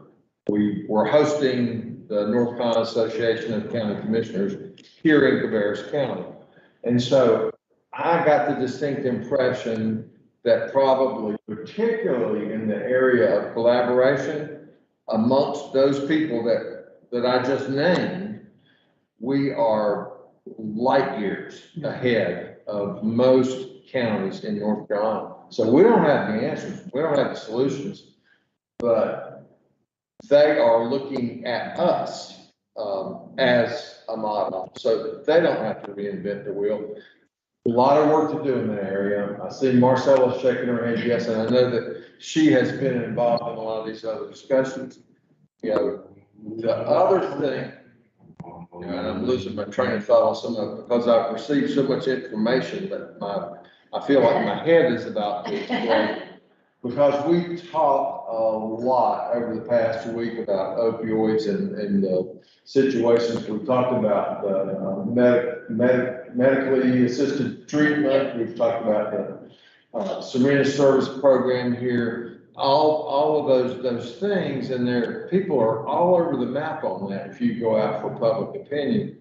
But for me, one of the root causes of multiple problems I've heard here is a number of years ago, and Marcella can tell us the year, the federal government decided that we should not have mental institutions for long-term care anymore. Yeah. And so now, I think I just heard you say it, some people need continued, constant services in that area. So those people that used to be housed in our mental institutions are now housed in your hospital and most predominantly in our detention They center. cycle through the hospital detention center. and Right. homeless. Yeah, that's right. I think the sheriff made the comment that our detention centers in the United States are the largest mental care institutions in the country. And so I think the people at the federal level don't comprehend this. And we've had those conversations when we talk about the 16-bed limits that are imposed on facilities by Medicaid and on and on. And so where it gets fuzzy for me is where do the behavioral health issues and the opioid issues intersect? I know they do lots of places. Yeah. But not everything. Posed on a Venn diagram. Yeah, sorry. That's right. Yeah, they're the same. Unfortunately, I mean, I think we're all talking about the same. Yeah. It's just, it is heartbreaking to know that there are people that we aren't gonna be able to serve out. But I do think that we shouldn't shy away from, if there is a model in Mecklenburg, I think we need to strive towards supporting that. And we've got those who want to create the housing concept that we should embrace, but look for ways to bolster the type of support necessary to shoulder that very intense work that will come with supporting those individuals. And what we haven't even, we talk about mental health, but what we also have, mental health is also separate from adults who have now, who have cognitive development disorders, who have aged out. And or have parents who are no longer caring for them. Didn't get the right level of applied behavioral therapy and are now either using and or looking like a mental health patient or not functional in society. So I mean, I think those are, we're gonna see so much more of that with folks on the spectrum or who have significant cognitive development disorder who are going to be attempting to take care of themselves but get caught up in drug use because of, you know, Their medication. yeah, medication or being manipulated. So I don't know how we tackle that, but I think we shouldn't shy away from looking at that long-term concept because we have pieces and parts of this designed to help those who are in the mental community. We should try to merge those concepts. I fully agree, and I think, with the all 100%, what I like about this also, is that you're meeting people where they're at. Mhm. So sometimes you have to realize who is right in front of you and you have to deal with that situation right then and there. That's why I don't shy away from the syringe service program because that's an end for some people. And then you also work, it's like, it's a whack-a-mole. I mean, there's so many moving parts to this. Yeah. So you have to address the long-term mental health issue. You also got to address them at that moment. So. Excuse me, but just looking at this number, 413,000, do we have a certain time by when that has to be? By the end of the 18 years, all of the money, but then you can still have an extension after that. But, so But this this 413,000 that There's can't. no deadline. So the first allocation doesn't have to be shown that it's gone into anything within any period of time? Not to my knowledge, no. Okay, There's a lot of competition. There's scarcely a day goes So by you don't get any of that. that I don't get an email from a different organization saying, we have a way to use your opioid settlement funds. Right, but I mean, this, just on what you said before, the state's wasted billions on mental health and strategy to address it. So there are like, Hey, John. this needs to get caught up with a consultant or whatever else. So it doesn't surprise me chasing billions. Bonnie, Yeah. do we need a bathroom break? Oh, everybody have mine. If not, let's move forward. I know. So I'm going to do a very, very abbreviated version of what I was going to do. You guys have it stuck together. And this is fabulous. I love the discussion, the conversations, the really. So August is usually the month, for those of you who are new to the board, August is the month where I come and say, this is what we accomplished in the previous year, and this is the goals we have set for next year. In light of the hour and the still additional motions and things we have to get through, I'm gonna shrink this down, and please look at the slides because there is an amazing,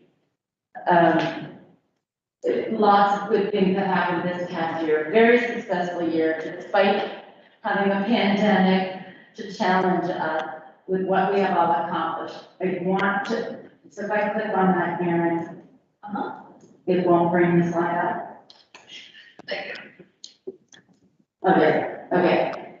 So we do a 4-year strategic plan here. The state requires a process where we do both community health needs assessment and agency strategic plan. So we have a 4-year plan.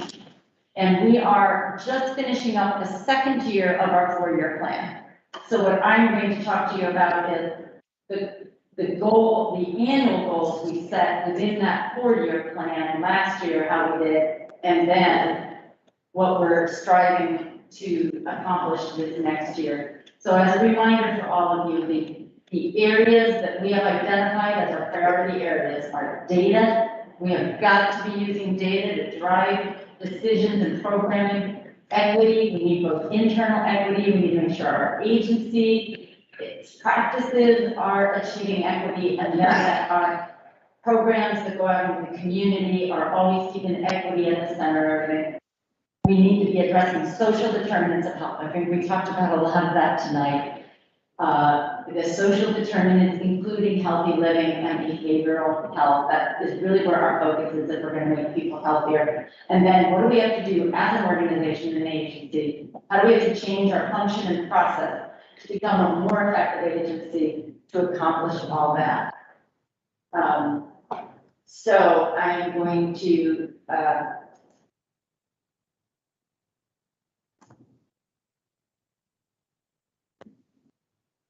These are the report cards that show you how Cabarrus County is doing. I encourage you to look at them. If it's red, we're doing worse than the state average. If it's yellow, we're at least at or above the state average, and if it's green, it means we're hitting, top decile metrics. You'll notice there's not a lot of green. That's my goal as a health director, to get us more into the green. So last year, and these are in your packet, if it's easier for you to look at. these were the goals we set to accomplish here at DHA around, again, those categories: data, equity, social determinants of health, and then organizational capacity. And the very abbreviated form here, to which the slides I'm going to skip over support, is how we did at meeting those goals. So you see we've made great progress on our attempts to get our data more organized, have it start looking at disparities so that we can ensure that we are achieving equity. In equity, you'll see 2 goals are green, 2 are yellow.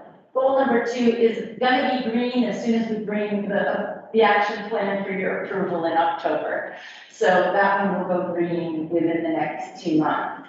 So we have been doing great work around equity. We have an equity coordinator. Marcella has been working with him and making excellent progress there. On our social determinants of health, our goals last year were to get a community health worker program up and running and start doing social determinant of health screeners.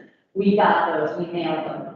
Over $2 million grant from CDC to start a community health worker program that is achieving great things, getting state recognition. We're being asked to come and present to others.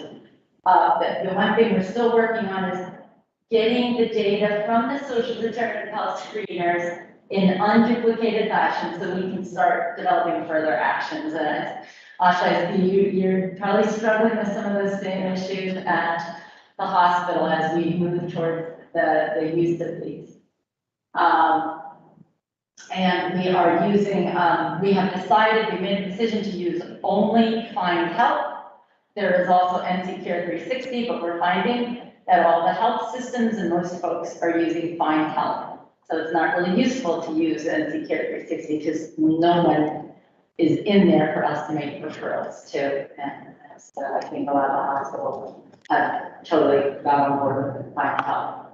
In healthy living, again, we're increasing we're working on programs to increase physical activity. Our Worksite wellness program, I'm going to be having the staff bring their plan to you in October because it is excellent with good outcomes. We're adding lifestyle medicine programs that are listed in the slide. The one we have to still work on a little bit is we want to take our Worksite wellness program out to small and medium-sized other businesses and help them develop effective programs that will treat their employees. For behavioral health, we've already talked a bit about a bunch of this. We have transition partners as the provider of the health plan. They have been, Steve, you can speak to this, they have been stellar compared to our previous, Was a painful process, but it's been worth every minute of it, and Paula, as she mentioned earlier, was extremely involved and engaged. I appreciate hearing you say that. Yeah, and as we say, what I really mean is the county led the process, but we as the health department were supporting that. Marcella and team were working to do that. Also, the county got money for the behavioral health facility, and our staff have been very active in assisting with that, and that's moving along nicely. We have developed an excellent plan for the growth of our behavioral health programs, which will include substance use services, because of how important that is, and we are right there. And then these next remaining goals were the things we realized we have to do organizationally to make ourselves better and stronger to continue to make Cabarrus County healthier. We've implemented some new structures that are consistent with Public Health 3.0. We're working on leadership and strategy team processes. We are making progress at making some changes in the way we look at our finances to assure we're aligning our finances with our priority areas. You'll see our access and outreach goals. We had teams working on this. We've really done excellent work at hitting all of our goals this past year around improving our access and outreach. And then lastly, leadership development and training. The board, we started engaging the board and the committee structure and looking at the board roles and responsibilities. We have our policy committee up and running, and we are in the process of developing the leadership development program. So again, the slides that I am about to go through give you all the specifics around those and what we have been accomplishing. Please take a look at them. The whole agency has been working very hard to become a strong agency and to make our county healthier. For FY23, these are the goals that we have set. So again, this is entering year 3 of a 4-year goal. So, this year is building on what we did last year and moving forward. So we will remain focused on data, equity, and social determinants of health. We are getting our scorecards even more fine-tuned according to population themes, so that we're really measuring excellent outcomes with, again, disaggregated data to identify which populations are most at risk. Darryl, you mentioned looking at census tracts and really identifying, we've seen some great analysis from our data department, where they have been doing just that with a number of different issues, looking at census tracts and really helping us hone in on where we have to be hitting the most to address the health problems that are our biggest problems. And then around equity, we're looking to define a comprehensive process across all of our program areas for how they are assuring that they are meeting with vulnerable populations in their departments. Social determinants of health, we're extending from doing the screeners to now making sure we're getting 80% of our patients referred for the services that they need from the social determinant of health screeners. We're expanding the screeners to several more departments. Our plan is to expand to several more departments this next year, and to also expand our community health worker program to dental and behavioral health. And then for the organizational, wow, this is a very sensitive.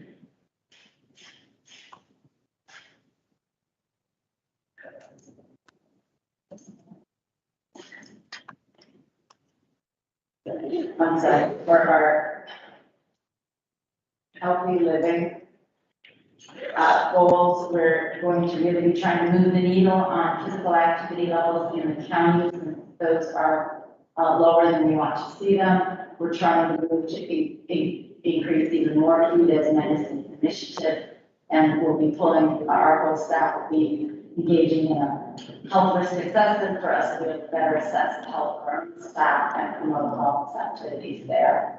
And then with behavioral health, we're implementing our full plan and integrating it more strongly with dental, school health, and community health. And then lastly, for our organizational function and process goals, we have set goals around access and academic health department and our workforce development, engagement, and well-being, and then 2 more categories. Just to touch on them very briefly, getting a centralized referral and call center up and running. That's going to be a multi-year process. Getting a mobile unit to increase access and identifying an additional satellite, either in the Concord or perhaps Mount Pleasant area, so that we have services across the county. In the academic health department, we're really looking to work with a regional grant we have to build a public health workforce and to increase volunteer engagement. And then on the leadership, we're going to get our leadership program implemented, which we did not quite get off the ground this year. Bonnie, Yeah. can you say just a little bit more? I'm having a little difficulty relating the 2 bullet points in academic health to those words. Academic health? An academic health department. Yeah. So this is a term that has been developed nationally for public health departments to partner with academic institutions, so those at NCRC, so that we are bringing the best of both worlds. So we're using research to drive better and more effective outcomes in health departments. So one of the big things that happens is that we have internships and preceptorships and experiential opportunities for students. And then we also partner with faculty to evaluate some of our programs. So we're really looking at how to increase workforce pipeline. So we need more nurses, we need more public health nurses, we need more environmental health specialists, especially how do we start working with academic institutions to ensure we've got programs that will get more and more of individuals interested in those careers. Is this going to be collaborative in the, and I'm thinking of dentistry, of course, from my perspective, is that we've always had, I mean, in the past, we always had residents, we've always had students, but at one point in time, we also engaged the faculty from the pediatric dentistry program at Chapel Hill. So is this sort of collaborative so that we'll get that faculty input in exchange for us doing the time with the residents, or is it not that quite of a? That is part of it, and the goal, I would even love to see us consider a public health dental residency program. A what? A public health dental residency program. Because we've got medical students coming through, let's get some of the residents coming through, and then our new dental director is Dr. Ellie Steele. She's making excellent relationships with Chapel Hill, Eastern Carolina, so But it's going to be, and not just us taking their students or their residents, they will have to give us something in exchange. Because that was always a drain in the past on the existing docs. Right. Is that they take all the time with the residents, but they don't get anything in exchange. Yeah, So she has been working with some of the faculty to get expertise from them. Yeah, okay. And get them to even sometimes come with their students or residents, if that's what you mean, so that they. Yeah, I'm just thinking it should be a give and take. Yeah. Yes. And then the very last, that's slide. Okay. Around, we looking at emerging public health issues and policy development. We need to get patient and client advisory board up and running. We're working in a regional grant. Erin's the lead on that. She is really leading the state in getting regional projects going here in our region and being asked to present the work that this region is doing at the state and international conferences. And then policy development, really want to be engaging more with our legislators at the local and state level regarding policies. I think the big one is Medicaid expansion. We've got to get that through long session in January. We talked a little bit tonight about the legislator is seriously exploring the legalizing medical marijuana in this state. And so how do we make sure that, how do we advocate that moves forward in a way that will protect health? And a number of other policy issues that we see as problematic with how things are working in North Carolina. So again, kind of ran through that because of the time here, but those are the goals that we're trying to set. Need to just sort of like a general approval or comments about what we should achieve within our goals. So you're looking for feedback from the board on what you've presented as being complementary to their needs from the agency? Right. So sort of, the board approve of these goals going forward, anything they think we should be addressing that we did not touch on. Something, I feel like there's so much here to digest that this can't, for me, I don't feel like I could do it justice. And it happened last year too. is that you, I mean, it's such a good presentation. It feels unfortunate to have to comment on it this quickly. So I would like to, I'm of the same yeah, it feels, opinion.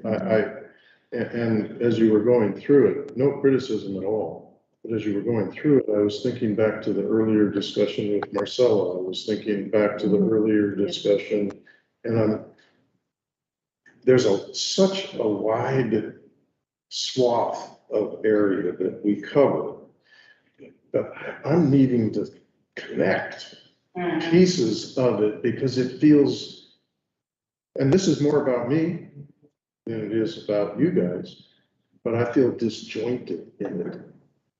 I hate to commit myself to more time. Dan, This think is like like the that. comment we've had, Can't hear the you. comments we've had about the subcommittees, this almost deserves a 2-hour strategic meeting. Yep. That we're That's not what I in a public, not in a public forum, Mhm. where we hash it out, Mhm. flesh it out, and then it comes back here either as consent agenda or as a very brief presentation in the public session.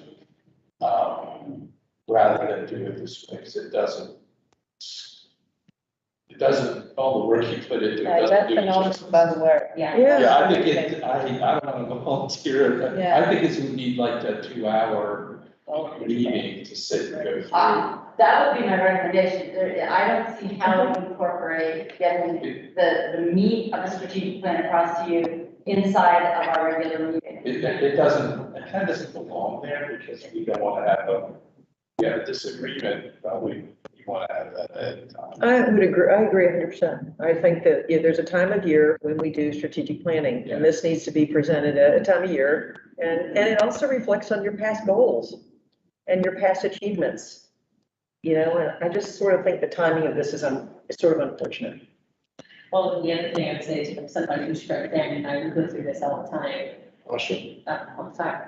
And Dan and I go through this all the time because we have to condense all of these quality indicators as well as, you know, Yeah. get down to what strategy, which is operation. And so even as I take a look at this, I think you've done your best to try to simplify it for us in the theater, which I really appreciate. But to Mark's point, where does it connect to strategy versus operations? And then where does it fall against these assessment key priority areas, as well as allowing us to say, okay, you know, I'm not gonna work on the following two things. I like the fact that you really focus on behavioral health, because I think that is the one out of the community needs assessment data that we know is probably, is really the burning platform for much of everything else. So to me, I'm able to translate that just because we go through this all the time.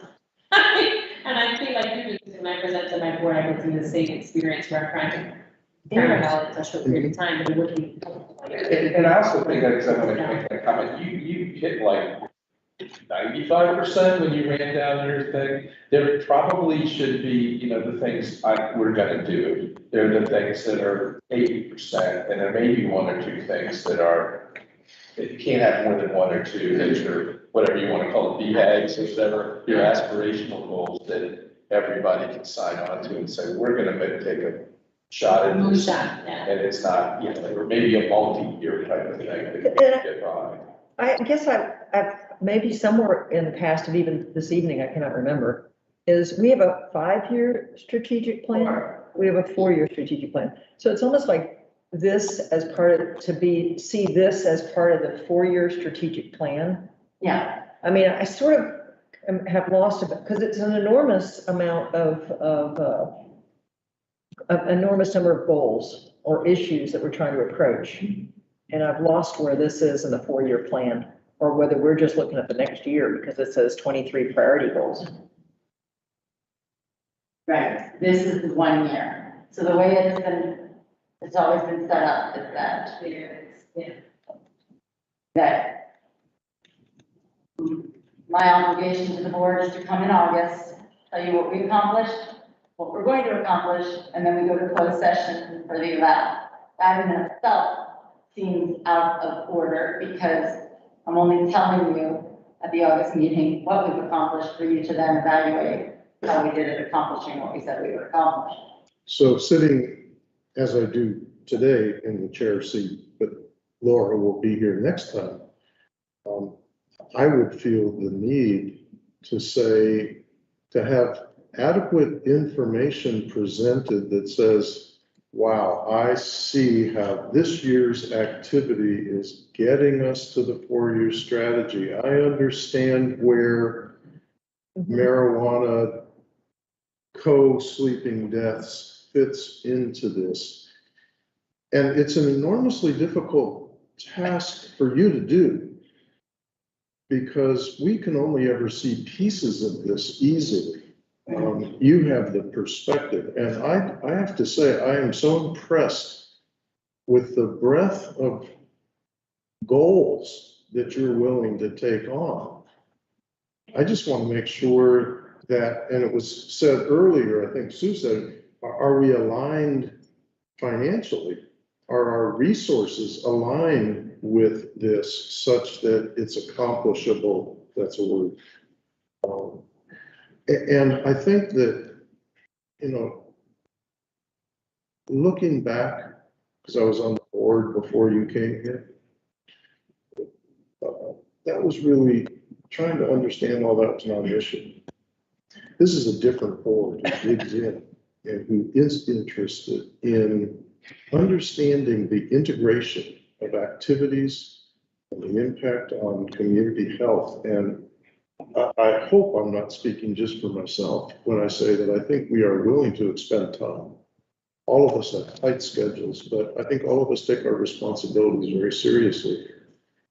And I think you're evolving in the way that you're presenting materials to us. And that needs to continue to evolve so that there is that ability for us to go from that slide on governance functions to the strategy and where we're going and how that fits into a broader strategy and how that fits with the operational aspects of the organization. So I applaud you for being able to take on as much as you are and boil it down to bullet points.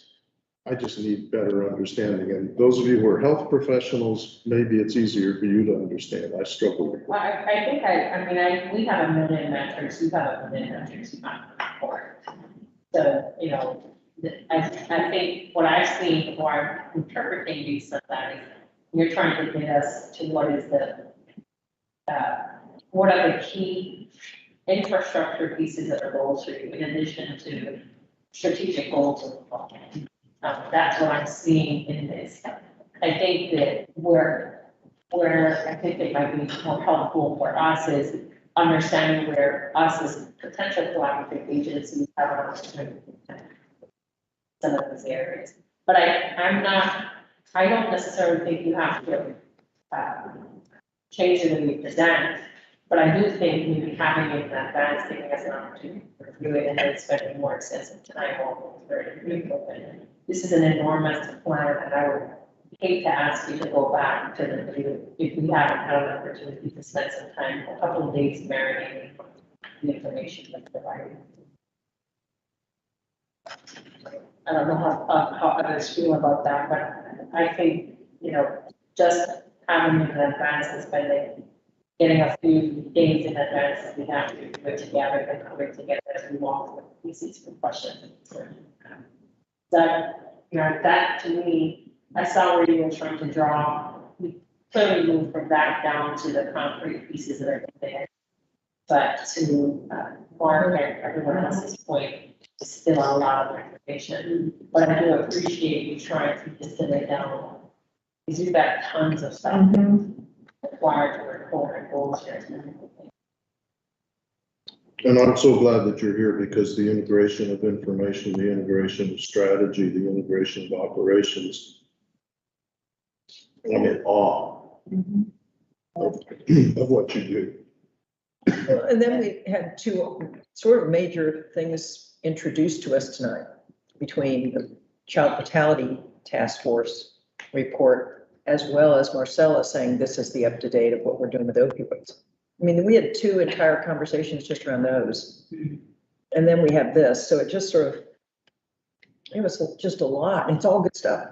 Yeah, and I like the opportunity for discussion, you know, so that takes time eventually, right, also, so, yeah.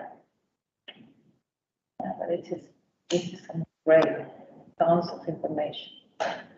Next question I have is, you just said this. You don't have to. It will slow, like, technically, we wouldn't want to start working on goals that the board doesn't support, so it is August. I say maybe you put in there that I would say, oh my goodness, that doesn't make any sense. I wouldn't have any problem signing off on this, but I guess what I would like to would help you to better understand it. Again, we had kind of a 2-year curveball. Who knows what's coming? Else, I mean, who knows what an election cycle, because we're so dependent on, federal and state money to set priorities, you know. And we had a public, once in a 100-year public health emergency, we're not that far off our 4 years, which is kind of a shocker, I think. So I don't have any problem signing off on this, because I didn't see anything on there that's so way off, or it's something that doesn't make sense, so I don't have a problem with it. I think we're also gonna like to better understand it so we can help. So Mark and, Laura and I talked about asking you all to have a strategic planning session, like May or June. Which would be, again, totally, that's the problem, the sensitivity, I'm working off of the edicts you have given me before, which is get these meetings shorter, have them less often, and get in, get out. Well, So now now we you're necessarily need to do that. I think what Dan is saying, and I fully support it moving forward, approving this, but perhaps having more of a tactical planning. right, and that's what we were told to tell us. And, when we spend a few hours saying, okay, we're going to help you. You can do it next year ahead of time, but I think when we present the strategic, it's usually vetted behind the scenes. Yeah, We do it, but- the county did a lovely thing that I participated in. I think you do that every year. You bring all your commissioners on a Saturday, Friday night and Saturday, and they spend multiple hours hearing in more detail about the real important things that they need to be brought up to. Did I characterize that? Yes, you did. We do that retreat usually it's in February, and that is, kind of it's an educational piece, but it's also attaching the budget process. It should be part of that as well. Yes, and it is very effective and very valuable. So I am passing the gavel to Kim for 2 seconds. This is the gavel. So Otherwise that, known as my water. so that I can make a motion that we approve the goals as presented, and that you work with us over the course of the year to better understand that and the integration of it into operations and issues and the community health assessment and all of that. Do I hear a second? Do I hear a second? I'll second that. Third? Sorry, I'm new. You stop on the second. Rakisha, Dan had the second one, I think. Yeah. Go on out. Thanks. And all in favor? Oh, motion accepted. No. All in Okay, favor? All those in favor? Yeah. Aye. All not in favor? The motion has passed. Unanimous. Unanimous. Now you're gonna pass the gavel I'm in back. favor, but I can't vote. I'm in favor, but I can't vote. Oh, Thank you. there's another process on there. Where is she? I'm here in my office, crying. Where is she? Legal Dr. Oh, good Lord, it's small. It's tiny. Yeah, we can't hear you, Dara.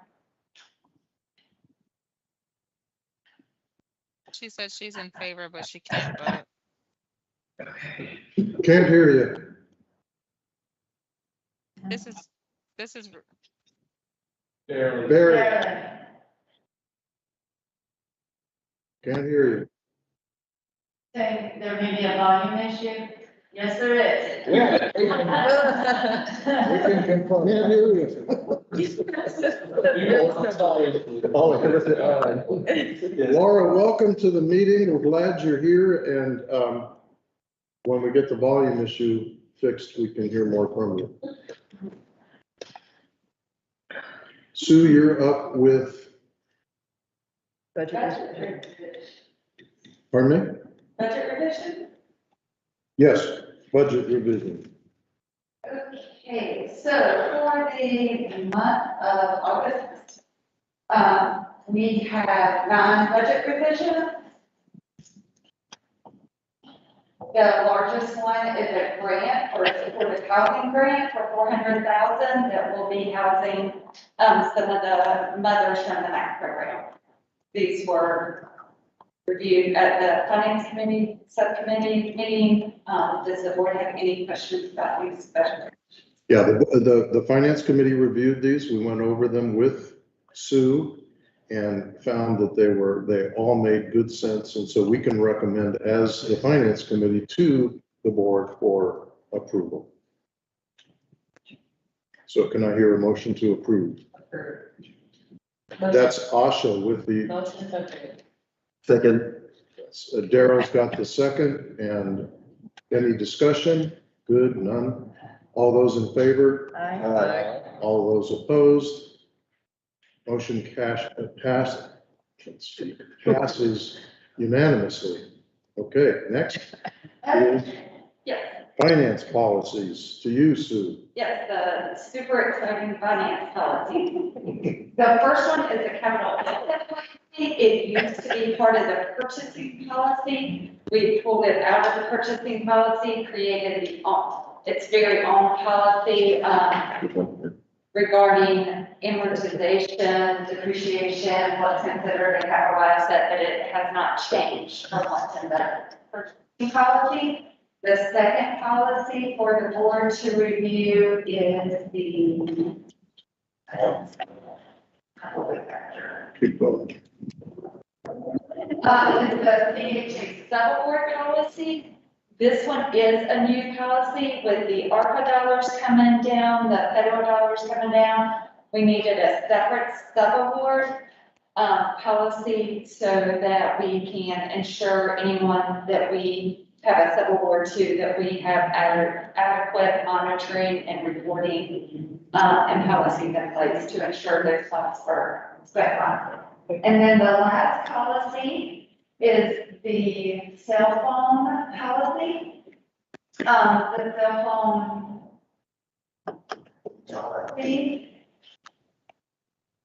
Yeah, the subaward policy is currently. In the future, what will happen is the slides will be in the exact order that they'll be presented, and there will be appendices that will have all the material that Aaron is flipping through right now. So are you telling me that all that's supposed to be on here? Cause I can't find it. Page 134 is the east. 134, keep going. Keep going. The medical cell phone stuff. It's 134 of 773. For this one, we are reducing the amount of cell phone stipend that CHA employees are receiving. In the past, the amount received made sense with the cost of cell phones whenever employees first started using them. We did some reviews, looked at other counties, and we are moving it, decreasing it to be more in line with those around us and the true cost of them. Once again, with all three of these policies, they were reviewed with the finance committee. The finance committee did a fair number of questions to Sue and came away with a recommendation to the board to support these policies. So can I hear a motion? Or is there discussion? No, I'll take a motion first. Move to approve. That would be Steve, Rakesh, Second. Keisha, second to Kim. Any discussion? All those in favor? Opposed? That's unanimous. Okay, staff bonus proposal. Who's doing that? Okay, I am. This also was presented to the finance committee, in more than, we talked about it for quite a bit. So, here at CHA, we have, traditionally provided an annual bonus to staff if they have a good performance, evaluation. We gave a bonus last year in November or December of 1,000, and our plan, what we talked about with you, was to do another 1,000 after the evaluation process this year. However, the county has provided to all county employees a larger retention bonus because of the challenges and stressors of the pandemic, so to advance. So the county provided a bonus to all of their staff based on my criteria you see here for both full-time and when they were hired, and then part-time for when they were hired. The county commissioners voted on and approved to extend that same bonus to CHA staff. We're very appreciative to the commissioners for that, since our staff have been working really around the clock for the past 2+ years with this pandemic. We essentially would like the board to approve this, but with one slight caveat, because we had already told staff that they got $1,000 bonus last year and $1,000 would get $1,000 bonus this year. If we applied the county policy to the T, there are a handful of folks who would get less than what what we've already told them they would get. So we just simply want to, for that handful, and you'll see on the next slide, the amount it would cost us if someone was expecting 1,000 or 500 this year because they're part-time, that we will make them whole, so they don't end up being given less than what they have already been told would be our payment. So if you go down, what that means is, to apply the county's criteria completely and solely, they would be awarding us $652,000 to give that bonus according to their plan. We would have to invest $16,000 of our dollars to make sure that we didn't end up telling somebody, oops, I'm sorry, you're actually going to get less. So that's over and above the 192 we have already provided in December. And so in effect, that is somewhat irrelevant because we are now in a position to give $668,500 at a cost of $16,000 to ourselves, thanks to Steve and his crew. Yes, it's Huge. Yeah, and I'll just add a few comments on that. This is something that we felt was important to do for county employees because of the year that we've had, because an expression of appreciation, and also very selfishly as a retention. And of course, when we made that decision, that the non-health alliance are not county employees. And so, once we realized that, I want to make sure to give credit to my fellow commissioners because I had that conversation with each of them and they were all very supportive of it. We are equally appreciative of everything that the Health Alliance employees have done over the past year. We're equally concerned about retention of those folks, and just like the school nurse situation that we talked about a couple of weeks ago, which was a critical part of that as well. I mean, all parts of it. So yeah, I want to, if you have an opportunity, this had the full support of our board. There were no negative. It also had the full support of the finance committee. When we reviewed it, we felt it was a no-brainer in effect. The meshing of the two programs costing $16,500 was a drop in the bucket of great importance relative to retention and providing a structure that is reflective of what else is happening for those who are in the employ, in effect, of the county. So can I hear a If motion? I could also jump in with one more thing. I have gotten so much positive feedback from our staff about how they appreciate what you did coming to a special meeting at the beginning of August to acknowledge the nurses. And then they're hopeful, this recognition that there's an additional bonus coming. They're very, they feel good because as you know, employees are leaving healthcare and public health at rates we have never seen before. They have been burnt out from these past 2 years. And this really gives them that sense of, wow, we are appreciated. And that goes a long way. Can I hear a motion to approve? I make a motion to approve. That is Cecilia with Dan with the second. Rakisha, any discussion? All those in favor? Opposed? That's unanimous. Next are two resolutions that we can work through very quickly. First one has to do with in-person board meetings. The governor removed, as of yesterday, the statement of emergency, which allowed for us to meet virtually, allowed boards of public agencies to meet virtually. That statement of emergency allowed for that because otherwise there is not to be other than in-person meetings. We reached out to our attorney on this. He provided advice of two sorts. He said to us, we were concerned, first of all, about this meeting because it's partially virtual. And by the way, Laura has been on the whole way, but apparently can't communicate. So she said hi to everybody. Our attorney has said the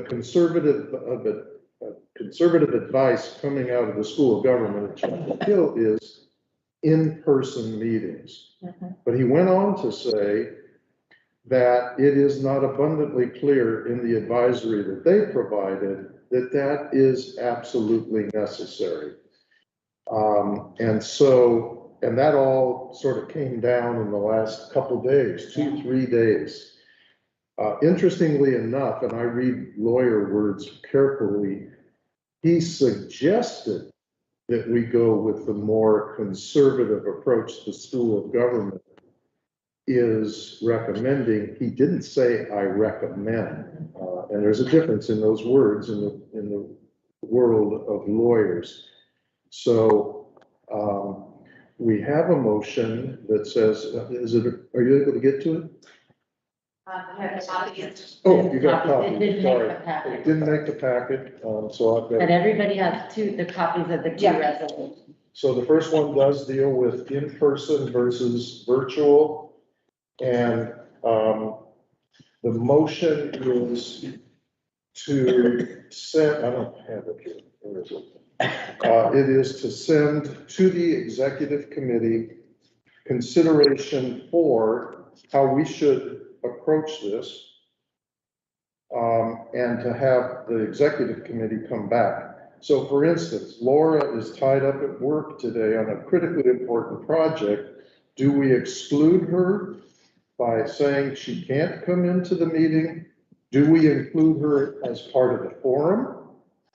Our calculation of the forum? Do we include her as a voting member? Those are the kinds of issues that the executive committee in this resolution is tasked to come back with a recommendation to the full board.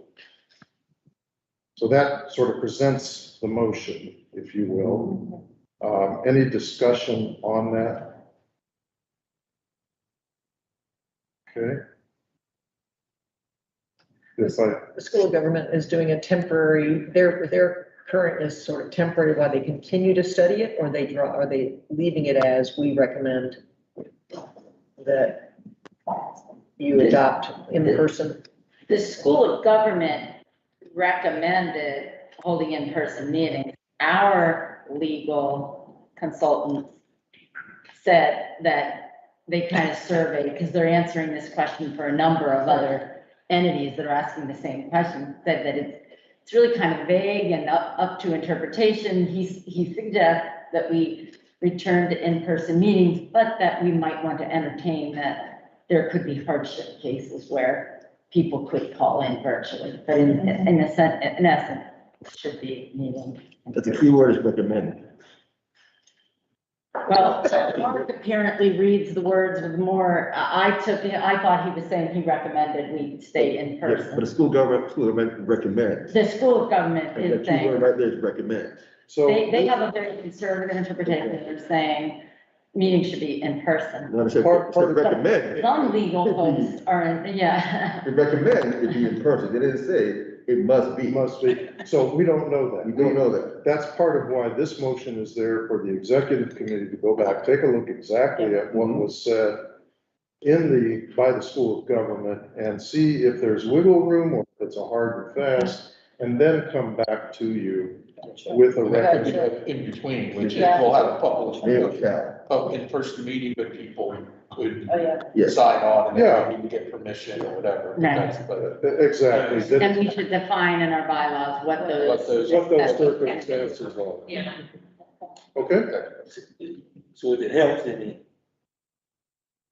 our board has adopted and used for years the ability for a board member to call in an extenuating circumstance to be a part of the meeting. I don't think it's ever to create a quorum, but it was always to participate, if that helps. So those three questions minimally have to be answered. Can people call in? Can board members with a good reason that we agree with call in?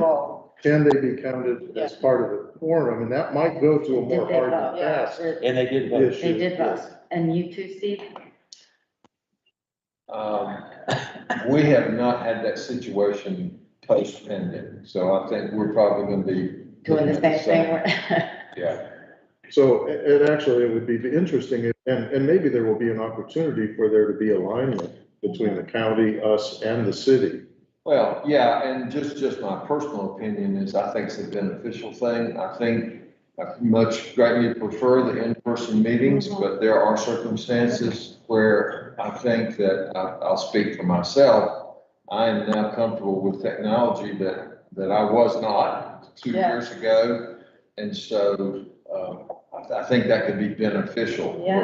As long as there's a valid reason. Yeah, I don't think I don't want to come in today. Kind of thing. It's not that. So at any rate, So you need a motion, you've so got the the motion in executive front of you committee will study this and present to and the, bring it back. okay, so I make a motion. So, Got a motion from Cecilia, a second from Steve. We've had the discussion, I think. Yep. All those in favor? Aye. Opposed? Okay, that's unanimous. Let's move to the next one, which is regarding board committees. And says merely, we have charters that we've put together for the committees that we've put together. We feel it's important that those get approved by the full board, and so asking that the committees take a look at those charters, make any revisions, and bring them back a week prior to next meeting for distribution so that the full board can approve them. so moved. I got a motion from Steve, second from Dan, nope, second from Asha. I gotta get her. Okay, your turn, sorry. But for you like always. You were just scratching your head, weren't you, Dan? All those in favor? Opposed? We've had a string of unanimous decisions here tonight. Good, good. At the risk of prolonging the meeting, and this may be something we can decide later, should we have a resolution recognizing the county for the funding for this from the board? That may not include the dollar amounts, but something that the staff will see where the time they carry from that's distributed. I don't, Yeah, I like that. I think we ought to I like that. recognize, the board ought to recognize. Absolutely, yeah. The county, and I'll let you guys go this week. I like that. Okay, we got a motion to write a thank you note to the county, an appropriate one. A resolution or a Well, I think I feel I'm comfortable having a resolution from the Yeah, board. I don't even know if we However you need a want to do it. resolution Yeah. on that. Let's just do it. Mhm. Yeah. Yeah. Anybody? I think that make sure the employees understand. Yeah. Yeah. Okay, good. All right, moving right along. Now we go, can I get a motion to move into closed session? Mr. Oh, Chairman, I'm I sorry. would- Let's Motion. don't do it yet. Any announcements? Any announcements? No announcements? I'm ready to make a motion to go into closed session. I think, Okay, I got Steve taking us with a motion to go into closed Motion to session. go into closed session pursuant to North Carolina General Statute 143-318.11A1 to prevent disclosure of information that is privileged or confidential pursuant to North Carolina law. Very well done, thank you. That's the motion. in court. and I second that motion. And yes. So Rakisha, you got that. Any discussion? No discussion. All those in favor? Opposed? Unanimous yet again. We're in